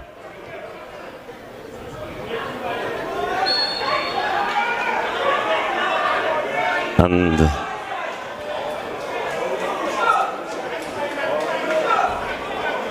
Beckles has been deemed to be coming from an offside position. As Greg is on the ball, and he plays that ball into touch for a goal kick.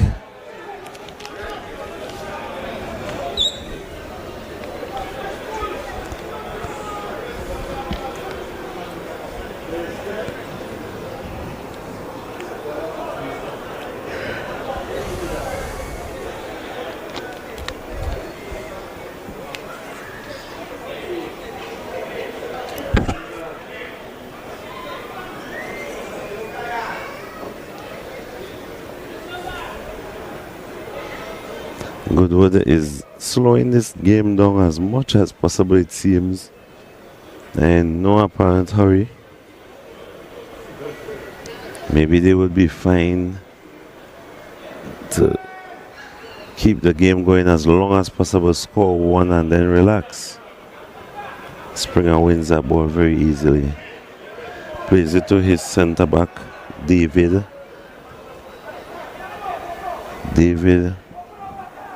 To Gray. Springer again to David.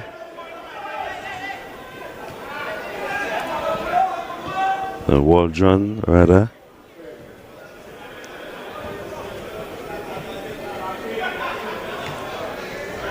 Captain Allen.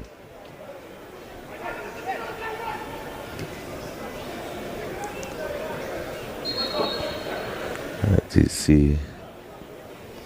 Smith stays down. Tevez Smith.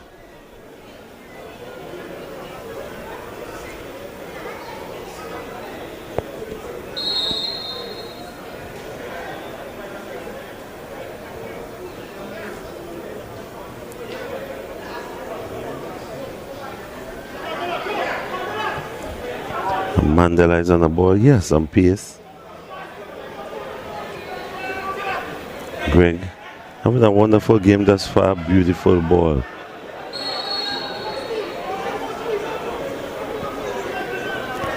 Some anxiety by forward. By the forward players of Mount St. George.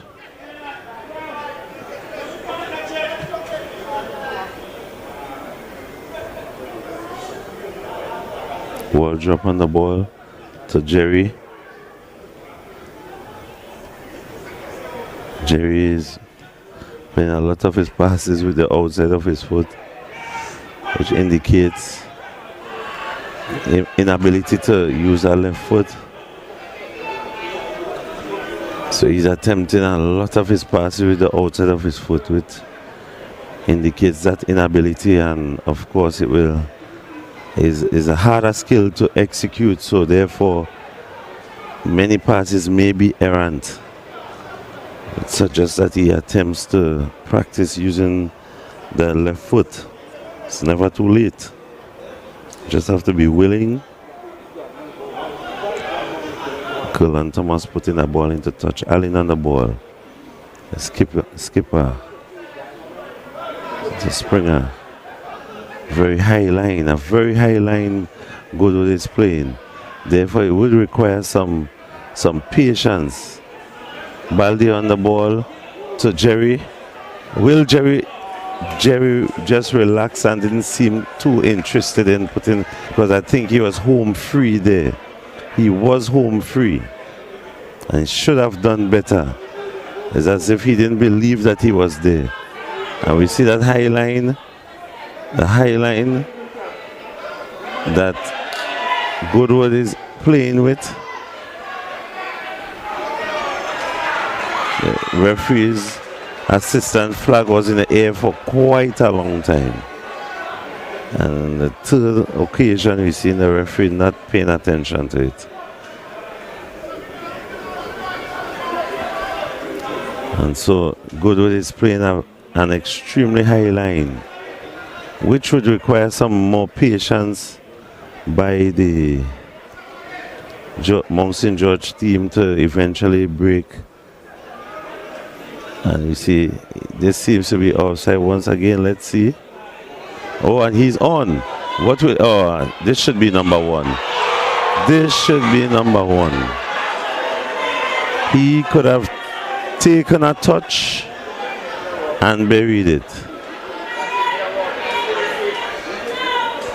Missed by Ware Adams with his trusted left foot. I think the Mount St. George team, the Georgia team, is much more dangerous in attack. They are much more dangerous in attack.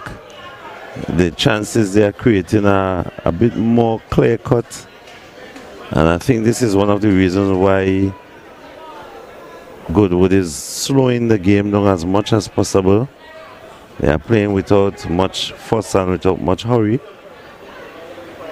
but they definitely should have been, as far as I'm concerned, 2 goals down.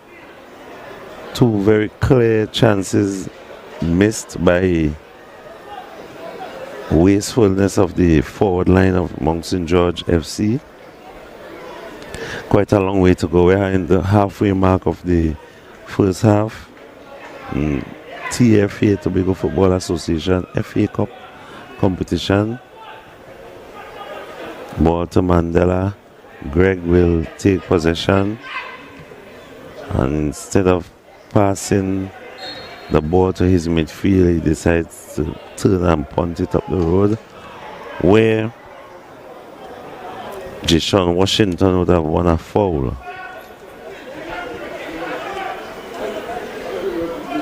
Oh no, throw-in.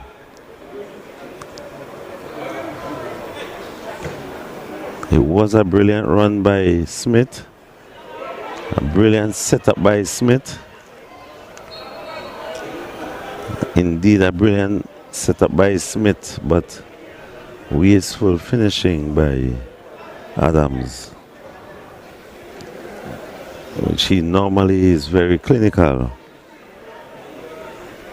but he has a lot of time to make up for that miss. Let's see. Or will Goodwood, after these chances, will Goodwood resettle into this game? They had a moment, a 5 minutes moment or so, when they were in and around the box with some very clever passing. But thus far, Mount St. George has been dominating the midfield, winning the first and second ball. The overlapping runs by the wing back Greg and Smith are creating lots of problems for Goodwood. As Goodwood comes forward on the attack, yes, they are. Will that ball stay? No, it goes into touch. And for the most part, they are extremely clever in that final third without any true finished product. But I think the forward play, the midfield, the wing back positioning, and the attacking wing backs of Mount St. George will continue to pose a threat throughout this match. As Washington is on the ball, crosses that ball into the middle to Baldio. Baldio seeks out Beckles. Beckles versus Allen. Allen is calm. Allen is calm.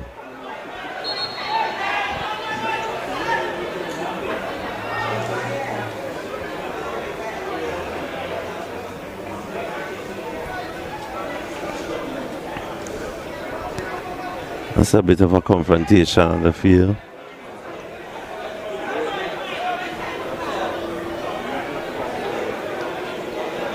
Being managed there by the referee.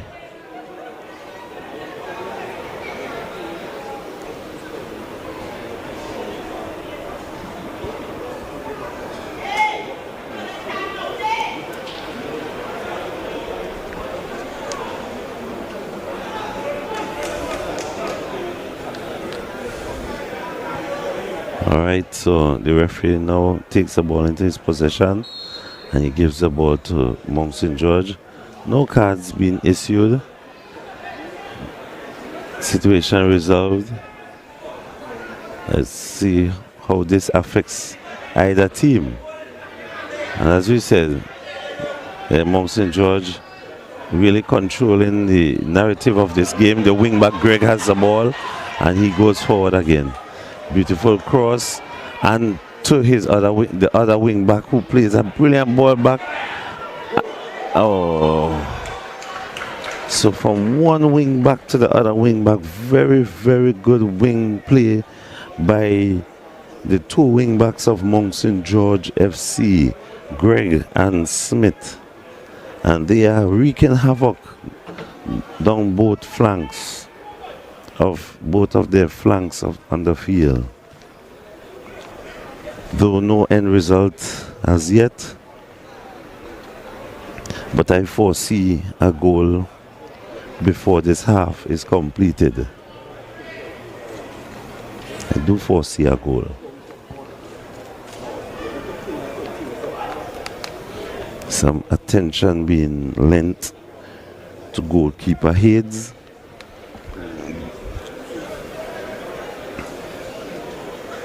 Alright, it didn't require the entrance of any physio, but being treated by his own teammate.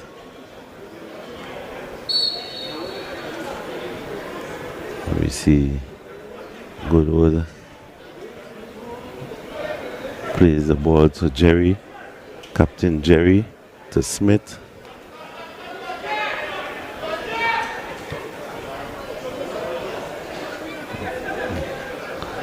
Beautiful. I think Jerry would have been better served to pass the ball to Mandela. See, simplicity and playing the passes that is right there, obvious.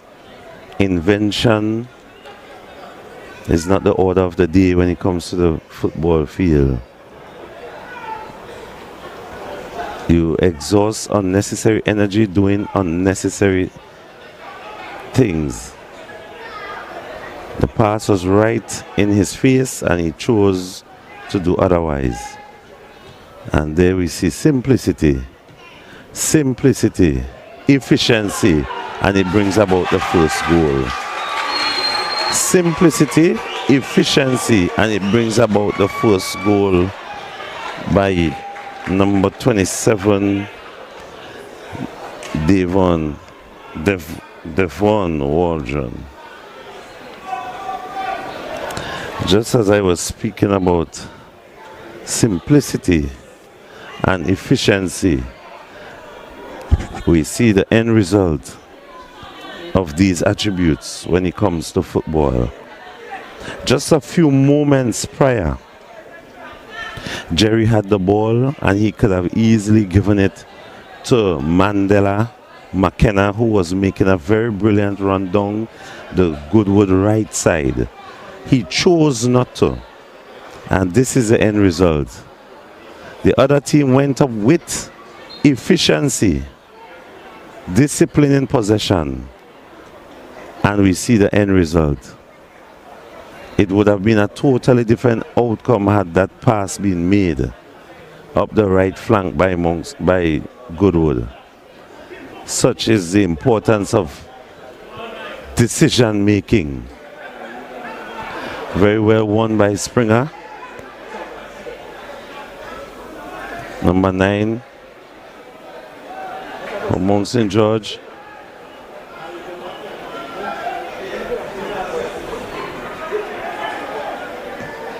Deon Thomas, that is.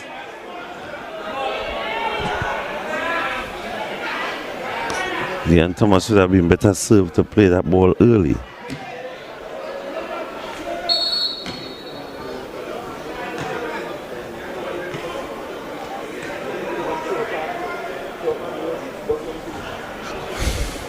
That would have been a totally different outcome.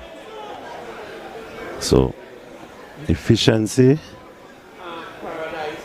proper decision making will reap the correct rewards. There's the overlapping Smith already there. Where we have yes. The overlapping Smith was already there, but he was not found. He's there remonstrating with his teammates.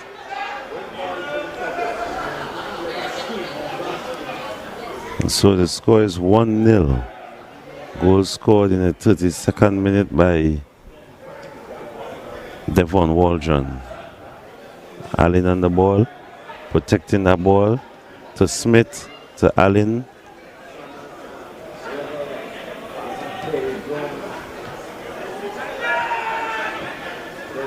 To Waldron, attempting to play that ball forward. Dion challenging for that ball on the far side. Successful challenge. Smith bringing that ball out. And Jerry now decides to find Mandela McKenna. Smith leaving the centre back position and making a foray forward, but the referee calls it back for a foul on Mandela.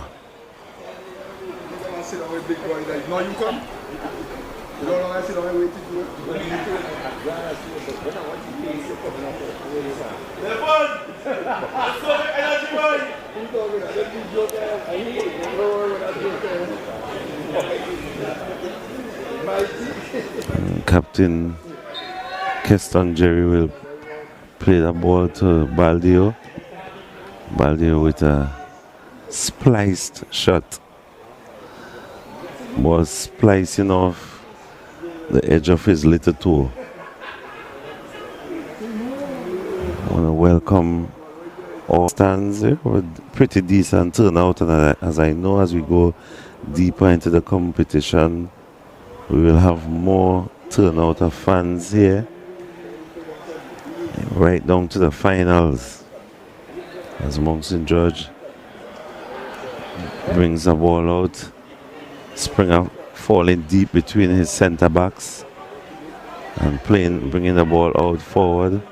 Ball by the goal scorer to the overlapping Greg. I think Monk St. George is really trying to play some decent football. Of course, a bit of consistency is needed, a bit more quality is needed, but what is being seen here is the attempt to keep the middle compact, play the passes, and then the outlet through the left back and wing back, who both are having very, very, very, very good games.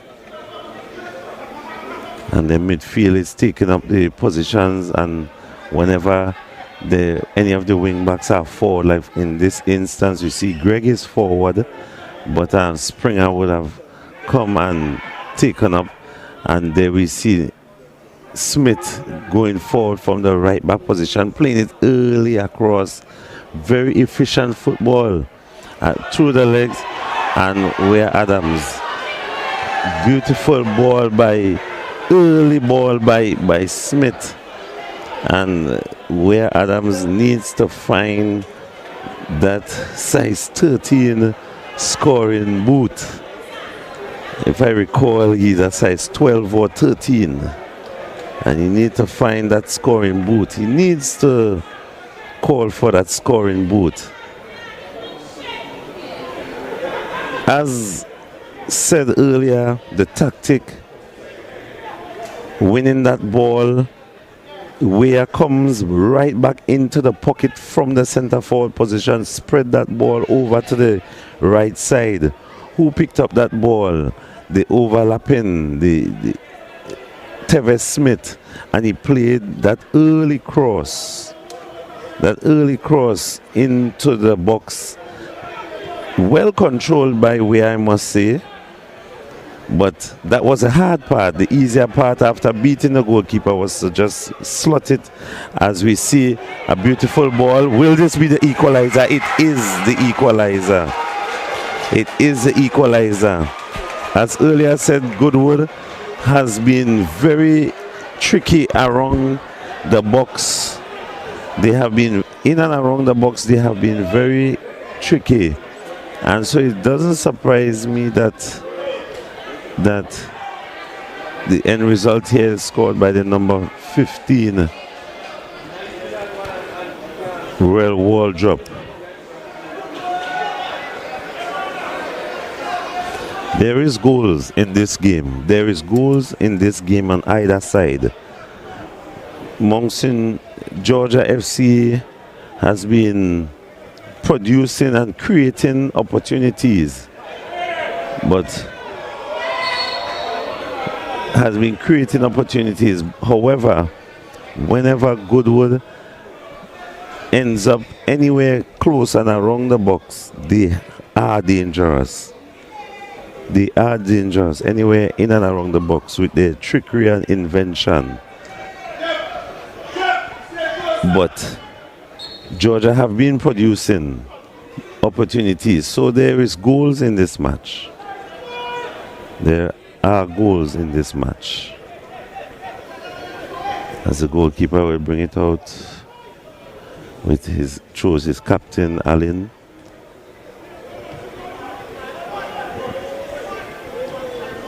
And the midfield, Smith is already up, and that ball is very straight. I think it should have been more straightforward than that.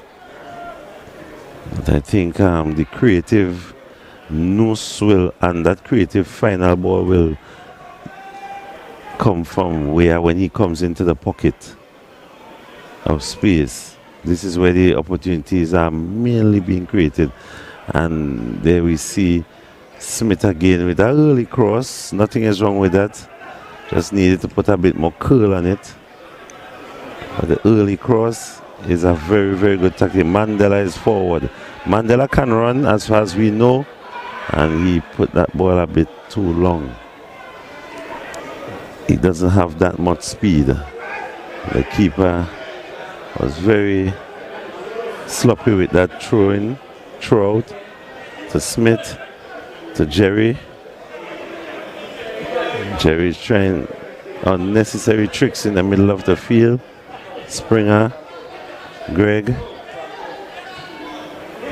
Dion, Thomas. It's an errant tackle.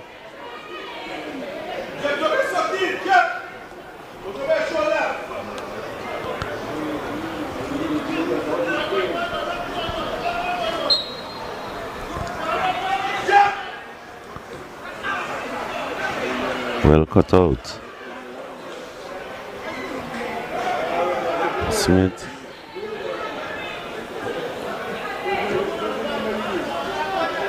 It's too much for Mandela. David to Allen. David again. Allen. Waldron.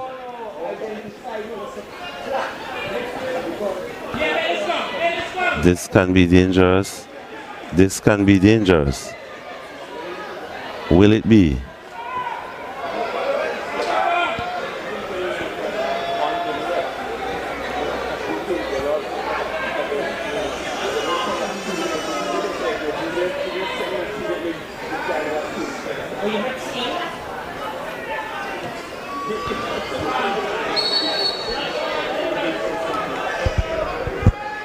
That could have easily been onside, but my angle is not as good as official Nelson.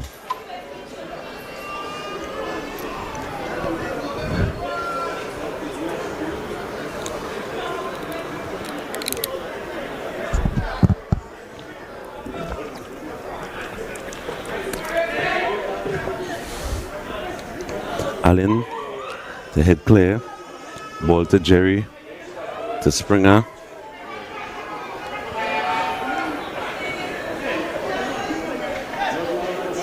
Driving through the middle of the field.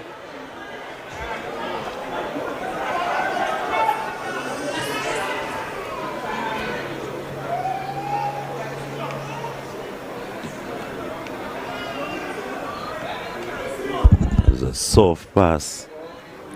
Very soft pass up in that attacking third there by Georgia FC. And we are here. Score is tied at 1-1. We're into the ultimate minute of the first half. And we can clearly see that there will be more goals in this match. There will be more goals in this match. In fact, as we know, it's the FA Cup knockout competition. And at the end of every game will be kicks from the penalty spot if the game ends in a draw.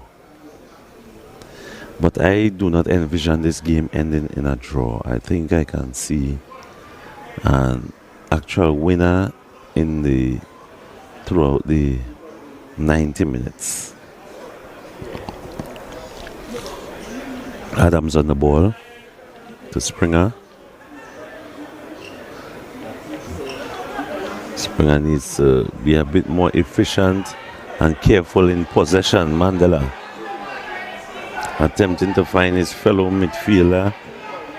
In attempting to find his fellow midfielder, Shepard Smith, he played that very short ball. In fact, from the time he took possession of that ball, he seemed very uncertain as to what he wants to do, which is also another skill that players should adopt, particularly midfielders. Before receiving that ball, you should have 2-3 passes already in your mind, and then it's only about the decision to make the correct pass. Even as referee Ashton Tucker Benjamin has called time on the first half. He has called time on the first half. And the first half has come to an end. Goodwood won.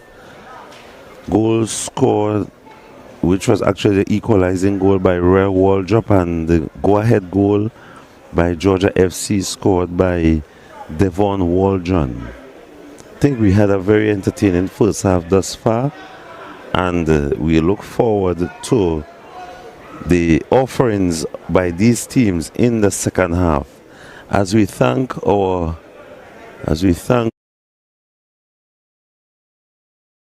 us and generous sponsors of this live broadcast, live stream of the Tobago FA Cup, Blue Heron Establishment, MSTAT, Heritage Sport, Sports Fanatics, Prodigy Sports, Skewers Middle Eastern Grill, Denise Wright Massimoto's Tobago. Go to her to be recommended your best vehicle of your dreams, and Tobago Updates Television. And as we take a break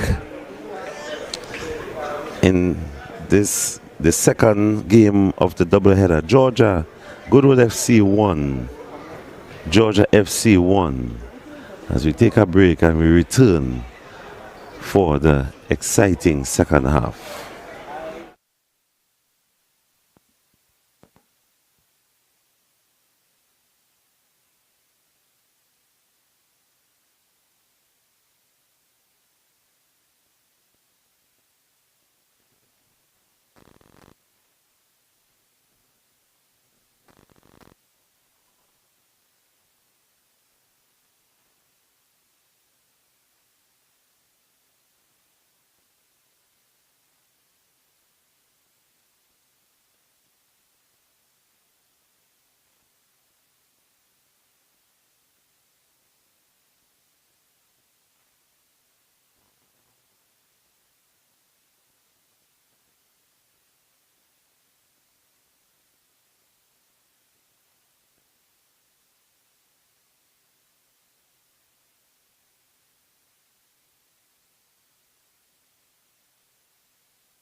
Good evening to again to our public, to watching and listening and supportive public. Beautiful ball there by Weir Adams, cross directly down the left flank.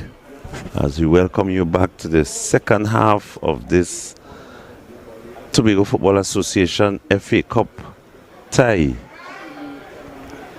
The score is 1 goal apiece. Goodwood FC versus Mount St. George FC. 1 goal apiece. Goals scored by Devon Waldron and the equalizer by Royal Waldrop. As we are here, the first infraction committed by Georgia FC, so therefore the first free kick goes to Goodwood, going from right to left now as he play the ball out to Mandela. And Mandela tries to turn. It was well marshaled. So Monson Goodwood is out with some more purpose. Oh my, and the beautiful turn and a curl in shot. Not enough curl in the end of that shot to trouble goalkeeper Nurse as he retrieves the ball. So from the kickoff, Georgia would have placed a ball down their left side, and then some purposeful attacking by Goodwood FC. As Georgia takes a goal kick and they will bring it out from the back with the centre back David.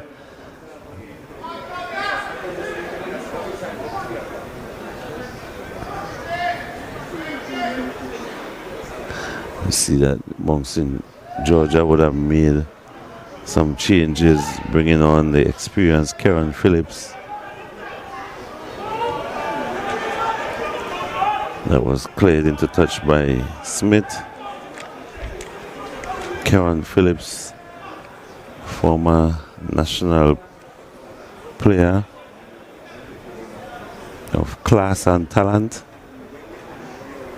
comes in now to lend his experience to solidify this game and consolidate this game. But there's a long way to go and the score is equal.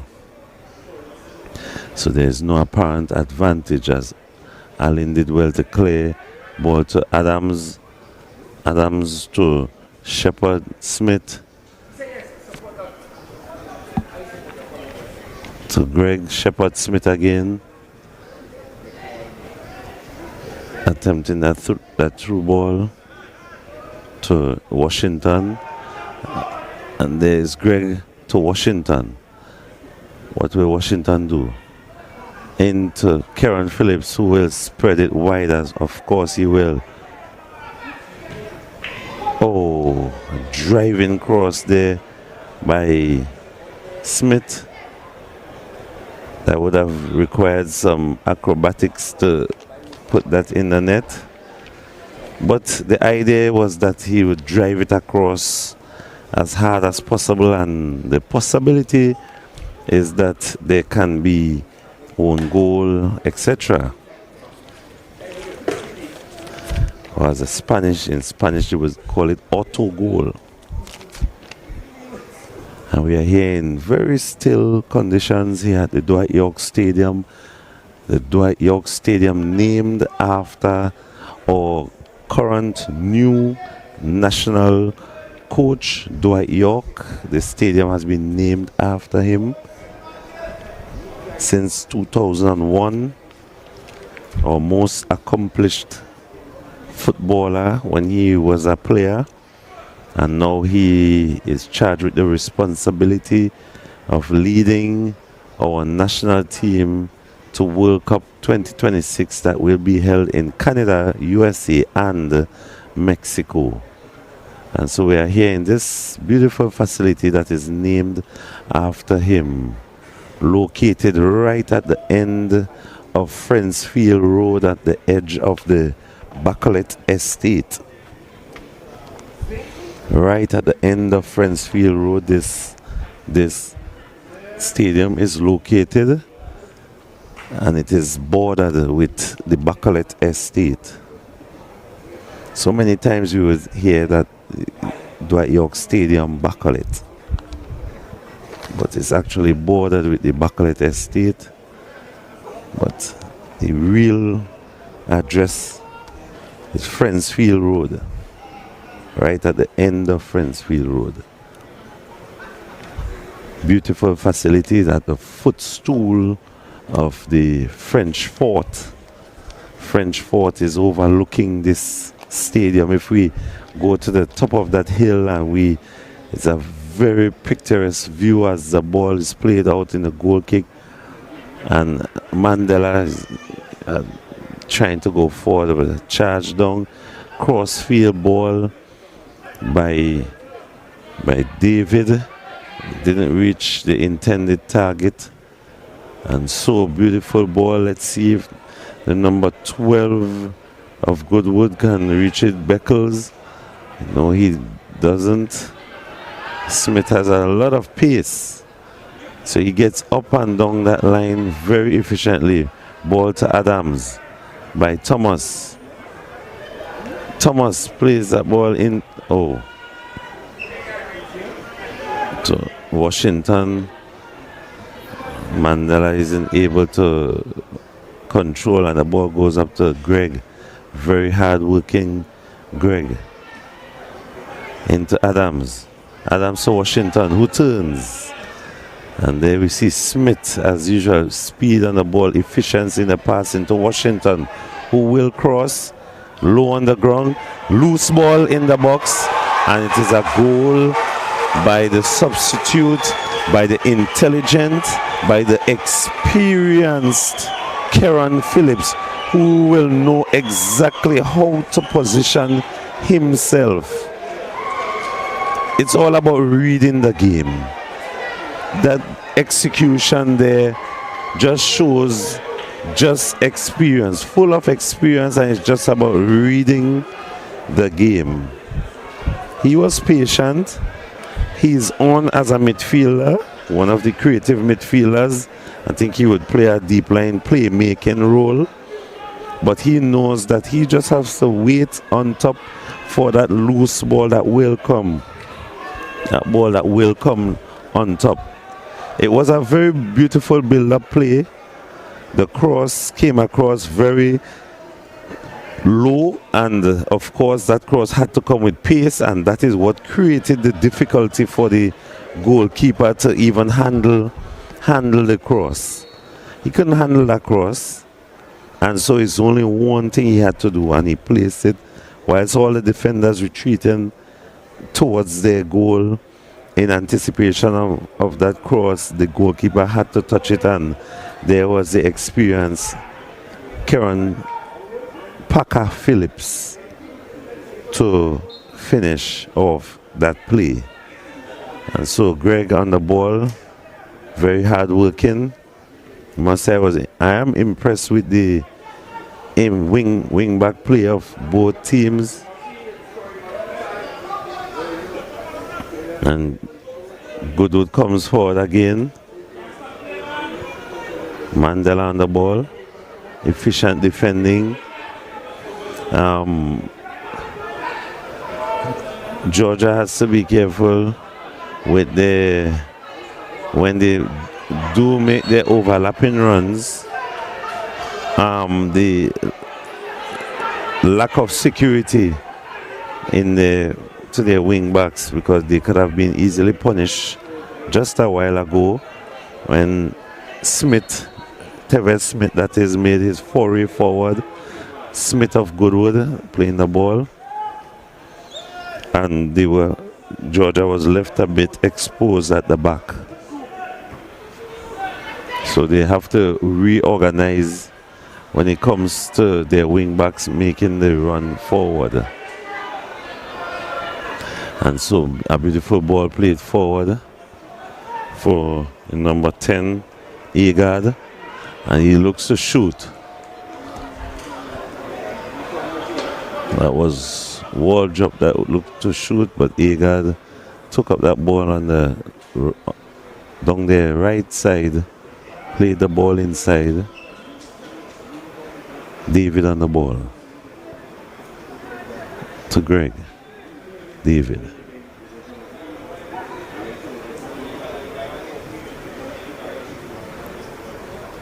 Beautiful ball around the corner for Phillips. Keeper has to come all the way out, which he does efficiently. Swept up.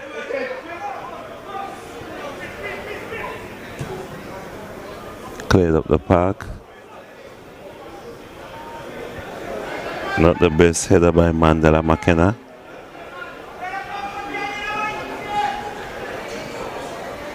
There we seen the left back Greg all the way up, and he has been covered very well by his teammate Washington. This is how the game is supposed to be played.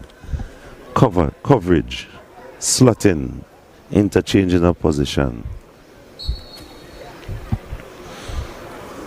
This game, in truth and in fact, shall be well put away by Georgia FC, who created the more open and clear opportunities. There's Adams again, trusted left foot, and he has a shot. Will he shoot? He shot charged down, and the beautiful cross, and this should be a goal. It is not a goal. That keeper was beaten all ends up by that cross by Tevez Smith. The goalkeeper was beaten all ends up. And there we see Allen coming forward. Allen coming forward. Smith, Karen Smith. Another cross. Beaten again, that goalkeeper. No one.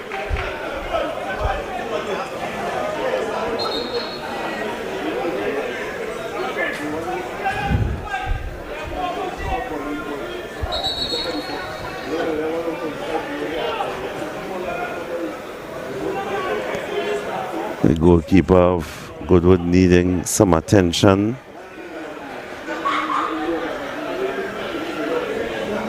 This is a very hard-working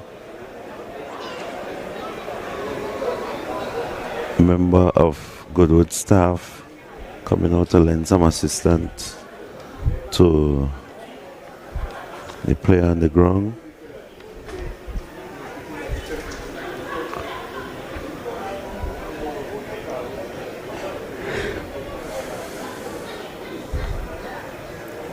The goalkeeper.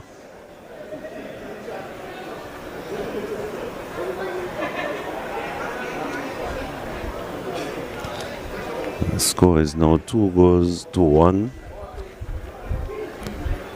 in favor of Georgia FC. But there is a lot of time in this game yet,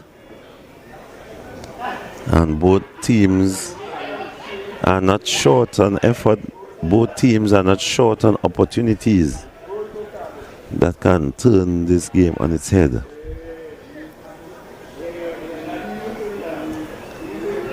But truthfully, truth be told, Goodwood, Georgia should have been away in this fixture already.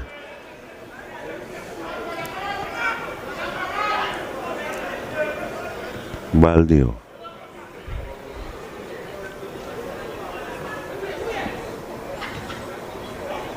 Baldio, Lindo, Baldio. Ball played into touch. Beckles.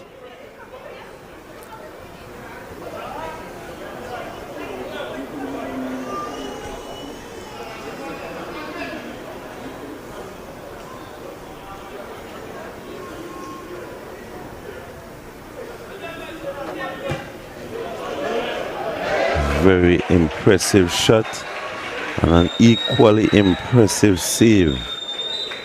Very impressive effort there by Beckles, Kelby Beckles. Well covered by goalkeeper Nurse, and tipped over bar by goalkeeper Nurse, which brings about a corner by Goodwood FC. Let's see how Goodwood FC will handle this set piece.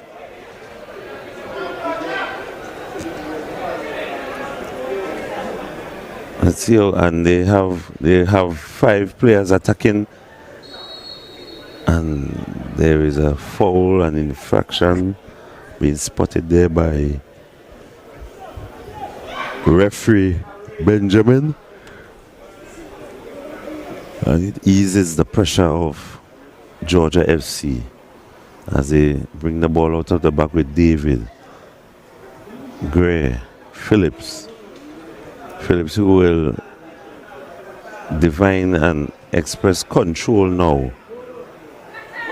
Phillips again, and since Phillips, he will be offside as soon as he touches that ball. The linesman didn't even wait for him to touch that ball. Very well spotted by the young linesman there, or assistant referee rather.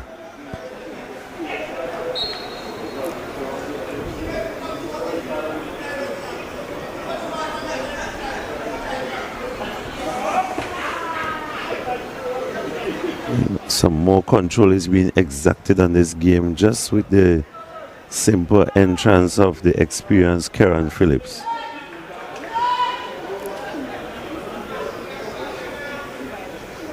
That is just positioning himself in wise positions and playing some beautiful passes onto the left-footed where Adams. Will he tee up himself?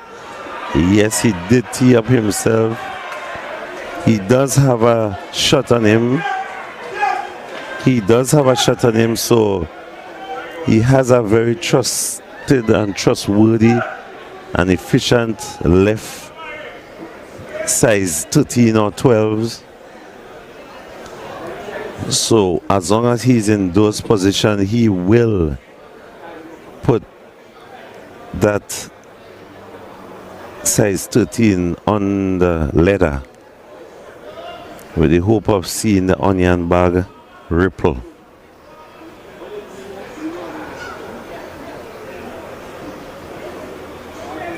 So it comes as no surprise there.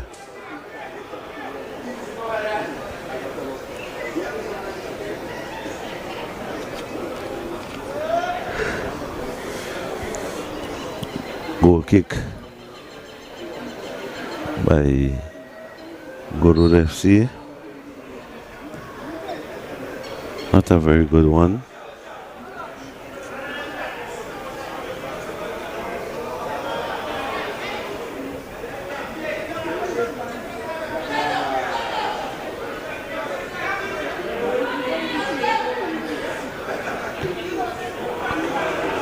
Played a bit too much weight on the pass.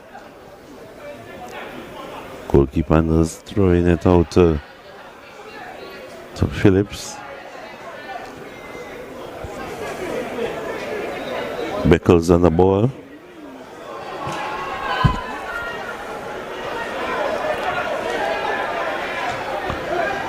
Defenders of Goodwood getting in each other's way. No. It's not a wrestling match. I'm sorry. Ferguson, you need a ring and a mat, not a field with grass. That move was reminiscent of Invader 1 and 2 in the wrestling ring. This is a football field. I'm sorry. Ball to Allen. Allen couldn't bring it under control. And McKenna is on the ball. If they are not careful, plays the advantage. Very good ball there by Captain Jerry. Number 15 on the ball. Early cross. Nurse dealt with the cross. There's a collision there. The goalkeeper knows within his rights to come for that ball. He need to clear the pathway if you hear the keeper coming. Can be dangerous for you.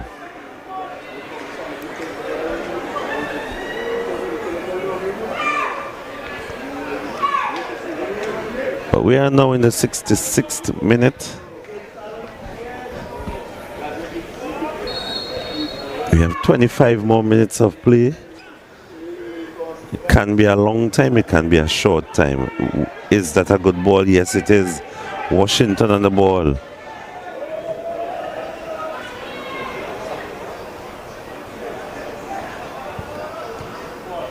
Ball went to Smith, but he didn't handle that ball.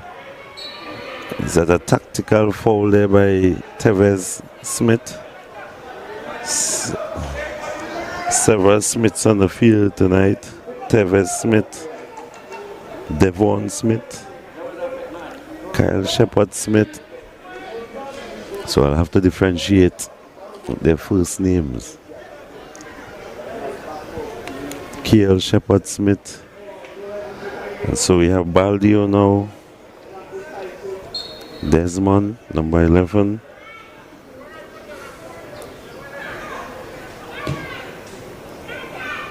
Flicked on.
Poor execution, not an execution that is reminiscent or a reminder of a team that needs to get a goal back.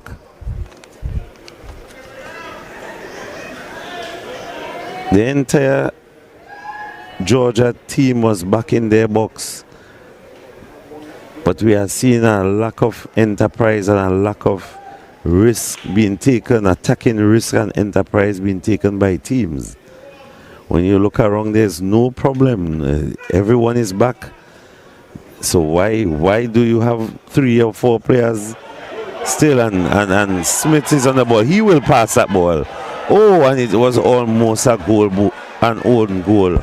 And we see the importance of playing the passes early. Even before he passed it, I knew he would have passed it. Very intelligent player.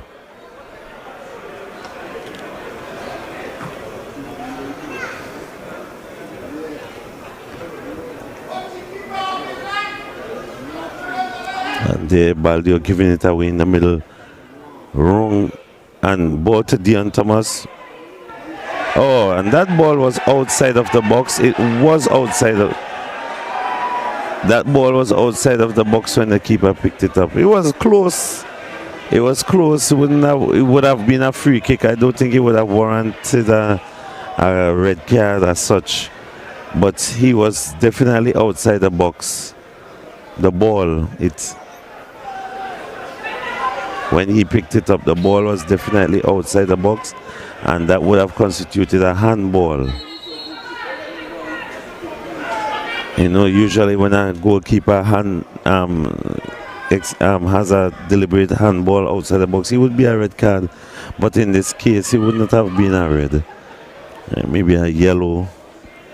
But we see a change, number 14 for Goodwood coming on, the number 14, Julian Gregg. Another Greg, but this time on the Goodwood team. And Beckles coming off. He had a pretty decent game. Keeper Very good. I think that should have been a foul on the keeper though. Offside. That is offside. The keeper came, shouted, and his hands up, and he wasn't offered any protection there when the attacker came bundling into him. He needed to be protected there a bit. But it comes to naught now. Georgia FC coming out with the ball.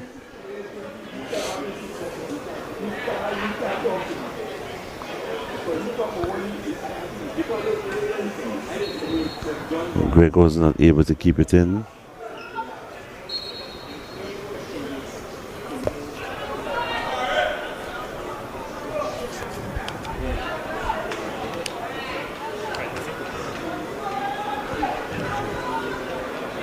Among St. George, He read that very well. Georgia FC making a double change. This change seems to be a change that makes people happy.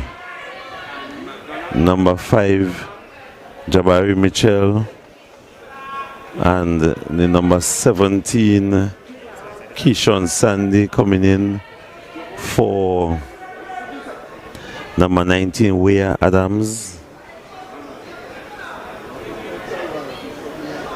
Number 19, Weah Adams coming off. And that's the number 8, Kiel Shepard Smith. Number 8, Kiel Shepard Smith.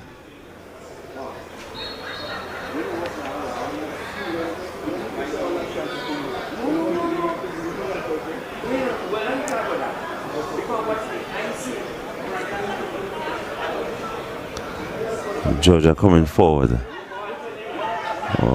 carrying the ball too much. That's the number 14, Jishon Washington, and he wins it back brilliantly. Play the pass. If he should have played that pass much earlier. Decision making.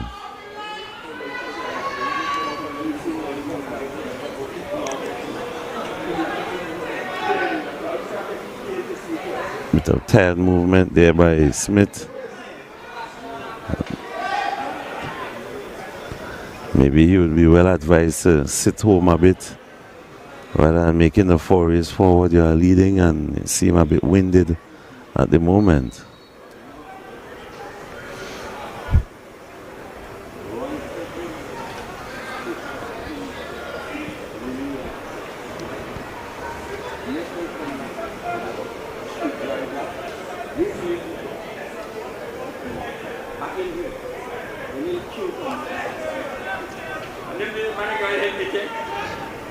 All right, Mount St. George going through.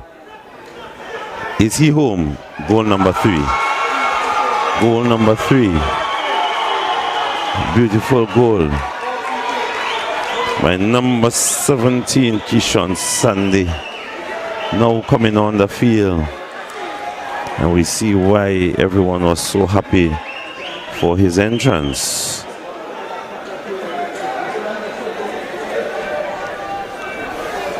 He fought and bundled his way through, forced his way through, strong in the challenges, and the finish was exquisite. Keeper couldn't move, put it back in the direction that he was coming from, so that will create difficulty for reaction.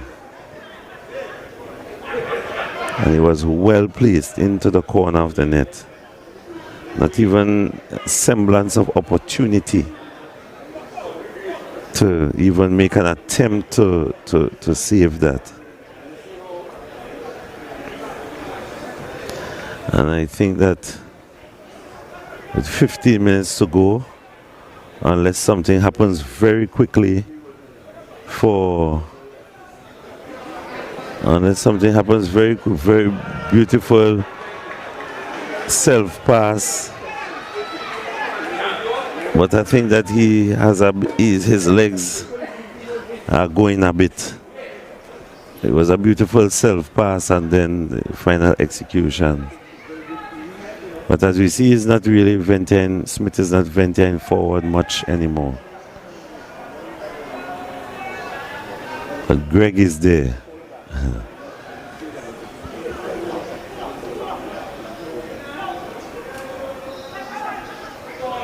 Mandela. Inside of the post, that ball hit. The inside of the post. And as I said, something has happened very quickly to really give Goodwood a chance. And Mandela almost brought Goodwood back into the game there. That ball hit the inside of the post and went across the line, but it didn't enter.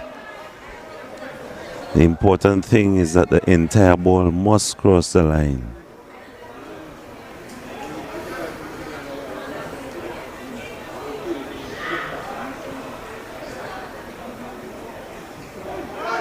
The entire ball did not cross the line.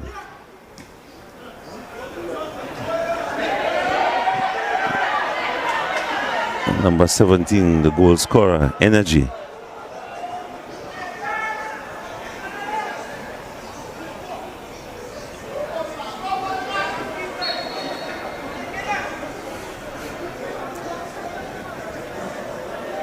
The goal scorer there, Keishon Sandy, displaying some good energy and enthusiasm.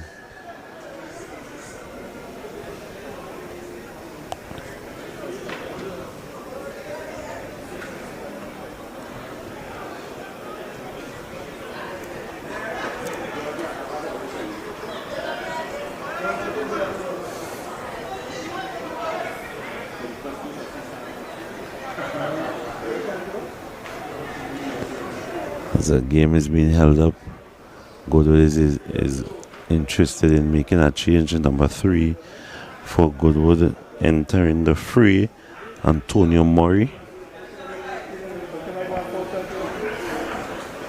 Entering in the 78th minute. He has 12 minutes to improve the fortunes of his team as he replaces the number 10, Mark Agard.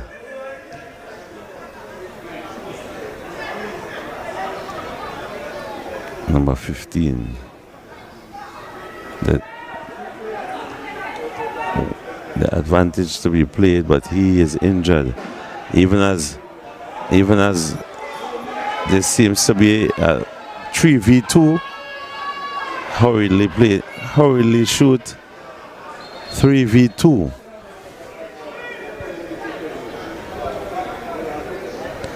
In a 3v2, he would have been well positioned in this counter attack.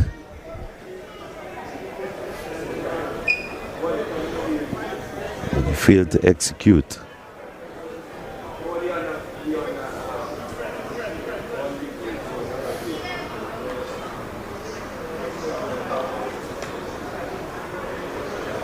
Even as the player for Goodwood, Desmond Baldio, is down. 2 players are down for Goodwood at this moment. Desmond Baldio and Royal Waldrop, their goal scorer. Royal Waldrop seems to be struggling in his gait at this moment. And it would force the decision of a change to be made. As we see the number 4 for Goodwood preparing to enter, Kwesi Primus. Kwesi Primus preparing to enter.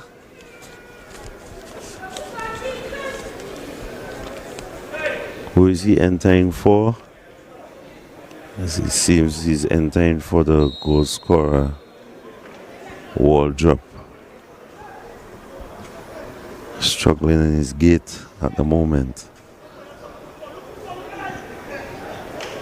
As we see the final 10 minutes approaching, and at this junction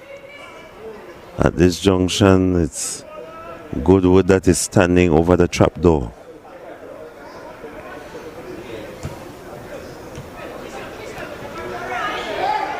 Yes, as the changes made by Georgia seems to bring in new vitality. What a brilliant cross.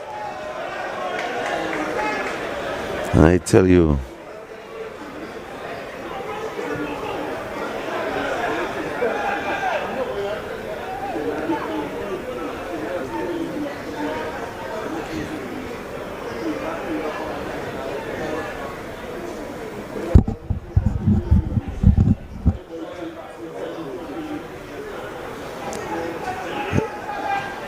that's a beautiful ball by Karen Thomas and a beautiful finish by the number 17. A beautiful ball by Karen Thomas and a beautiful finish by Keyshawn Sandy.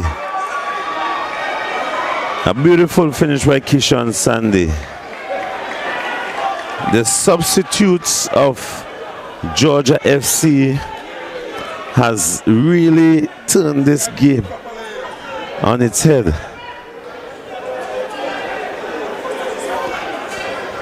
The substitutions of Georgia FC, high commendation for the technical staff of Georgia with their subs.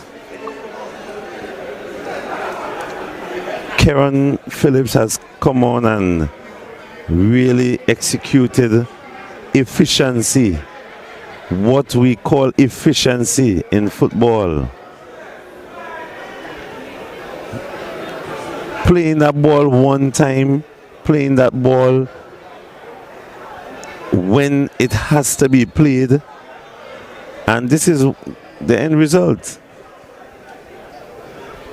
The score is 4-1, and I think that trapdoor has been opened. Because when it was 3-1, I said something had to happen quickly. It didn't happen quickly enough. So even if something happens now, it wouldn't be quickly enough. That trapdoor has been opened. And we see Goodwood joining. We see Goodwood joining Golden Lane, plummeting through that trapdoor. But such is the nature of the game. Back to the drawing board to come to the conclusion of the league aspect of the season, and back to the drawing board as they now will have to only look forward to the 2025 FA knockout competition, as Georgia FC this evening and Lambeau FC go marching on.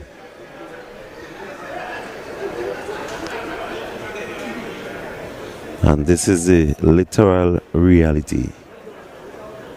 One team through the trapdoor and one team go marching on. And two teams went through are plummeting at this moment through that dreaded trapdoor, and two teams are marching on. Must say the changes made by Georgia FC have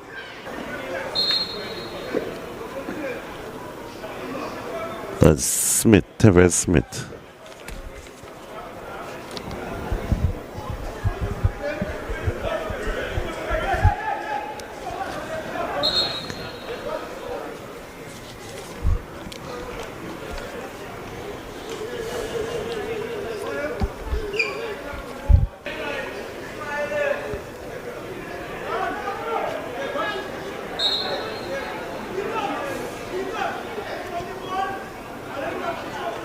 As Allen, the captain, is coming off.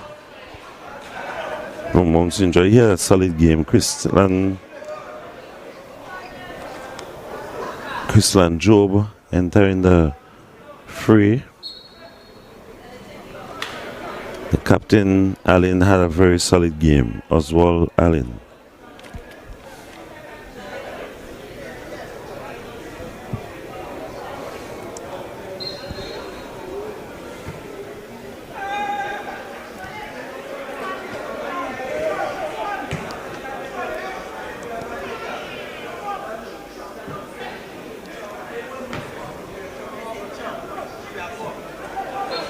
That's a handle ball there by Raymond Gregg. We are now in the 88th minute, gives Goodwood an opportunity to probably pull back another goal. But at least they are doing it right by taking some risks and sending players forward. But now Georgia is on the counter. And there's a beautiful pass. This game is not for lack of effort offside on the near side here, as indicated by assistant referee Nelson.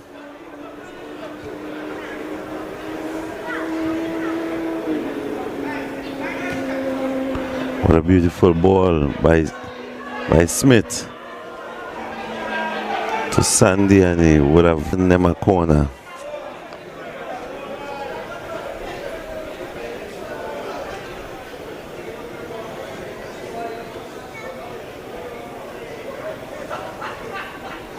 No need to hurry, no need to worry.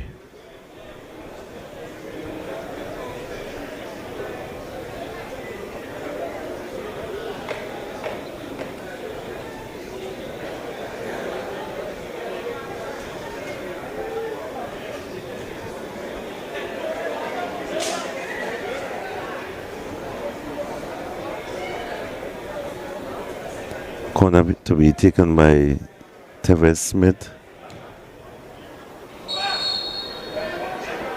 Second corner is taken, that is going out.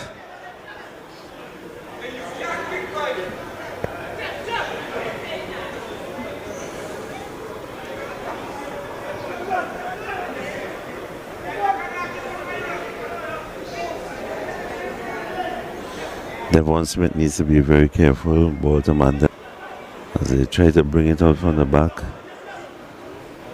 Game is literally over. 30 seconds of regular time remaining.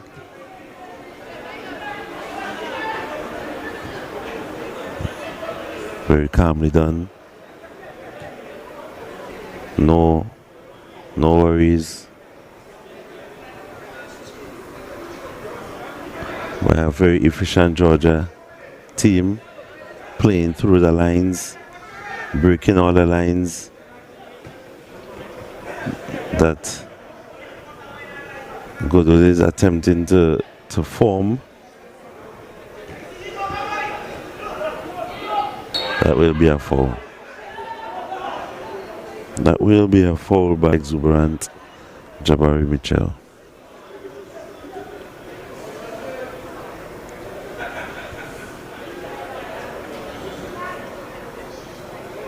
We are now come to the full time. Does Goodwood have any time to even do what they are doing now? Cleared away. And the ball played out to Sandy. Sandy on the one-on-one. And he shoots. It's not very far. The ball goes to a corner.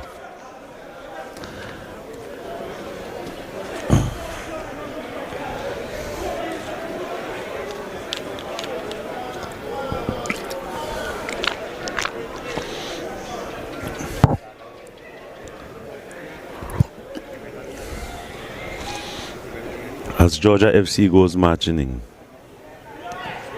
Dean Thomas to cross. Greg gets too much below the ball.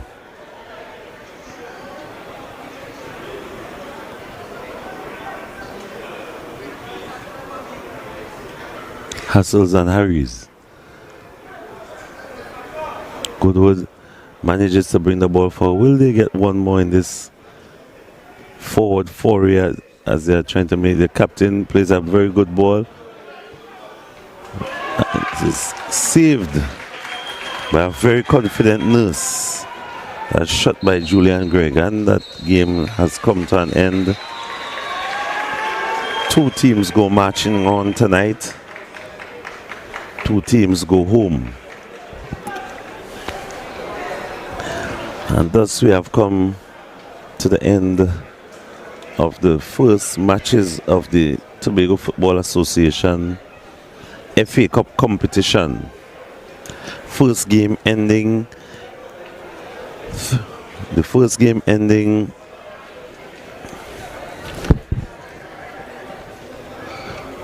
3-1 in favor of Lambeau. Or rather 4-1 in favor of Lambeau. And the second game ending 4-1 in favor of Georgia.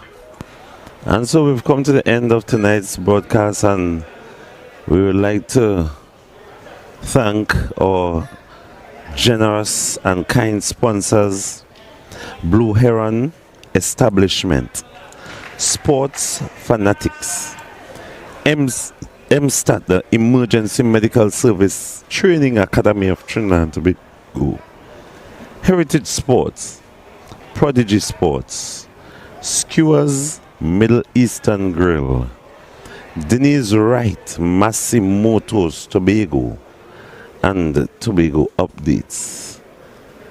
Thank you for tuning in. I urge you to come out and support your teams in the 2024 Trinidad Tobago Football Association FA Cup competition.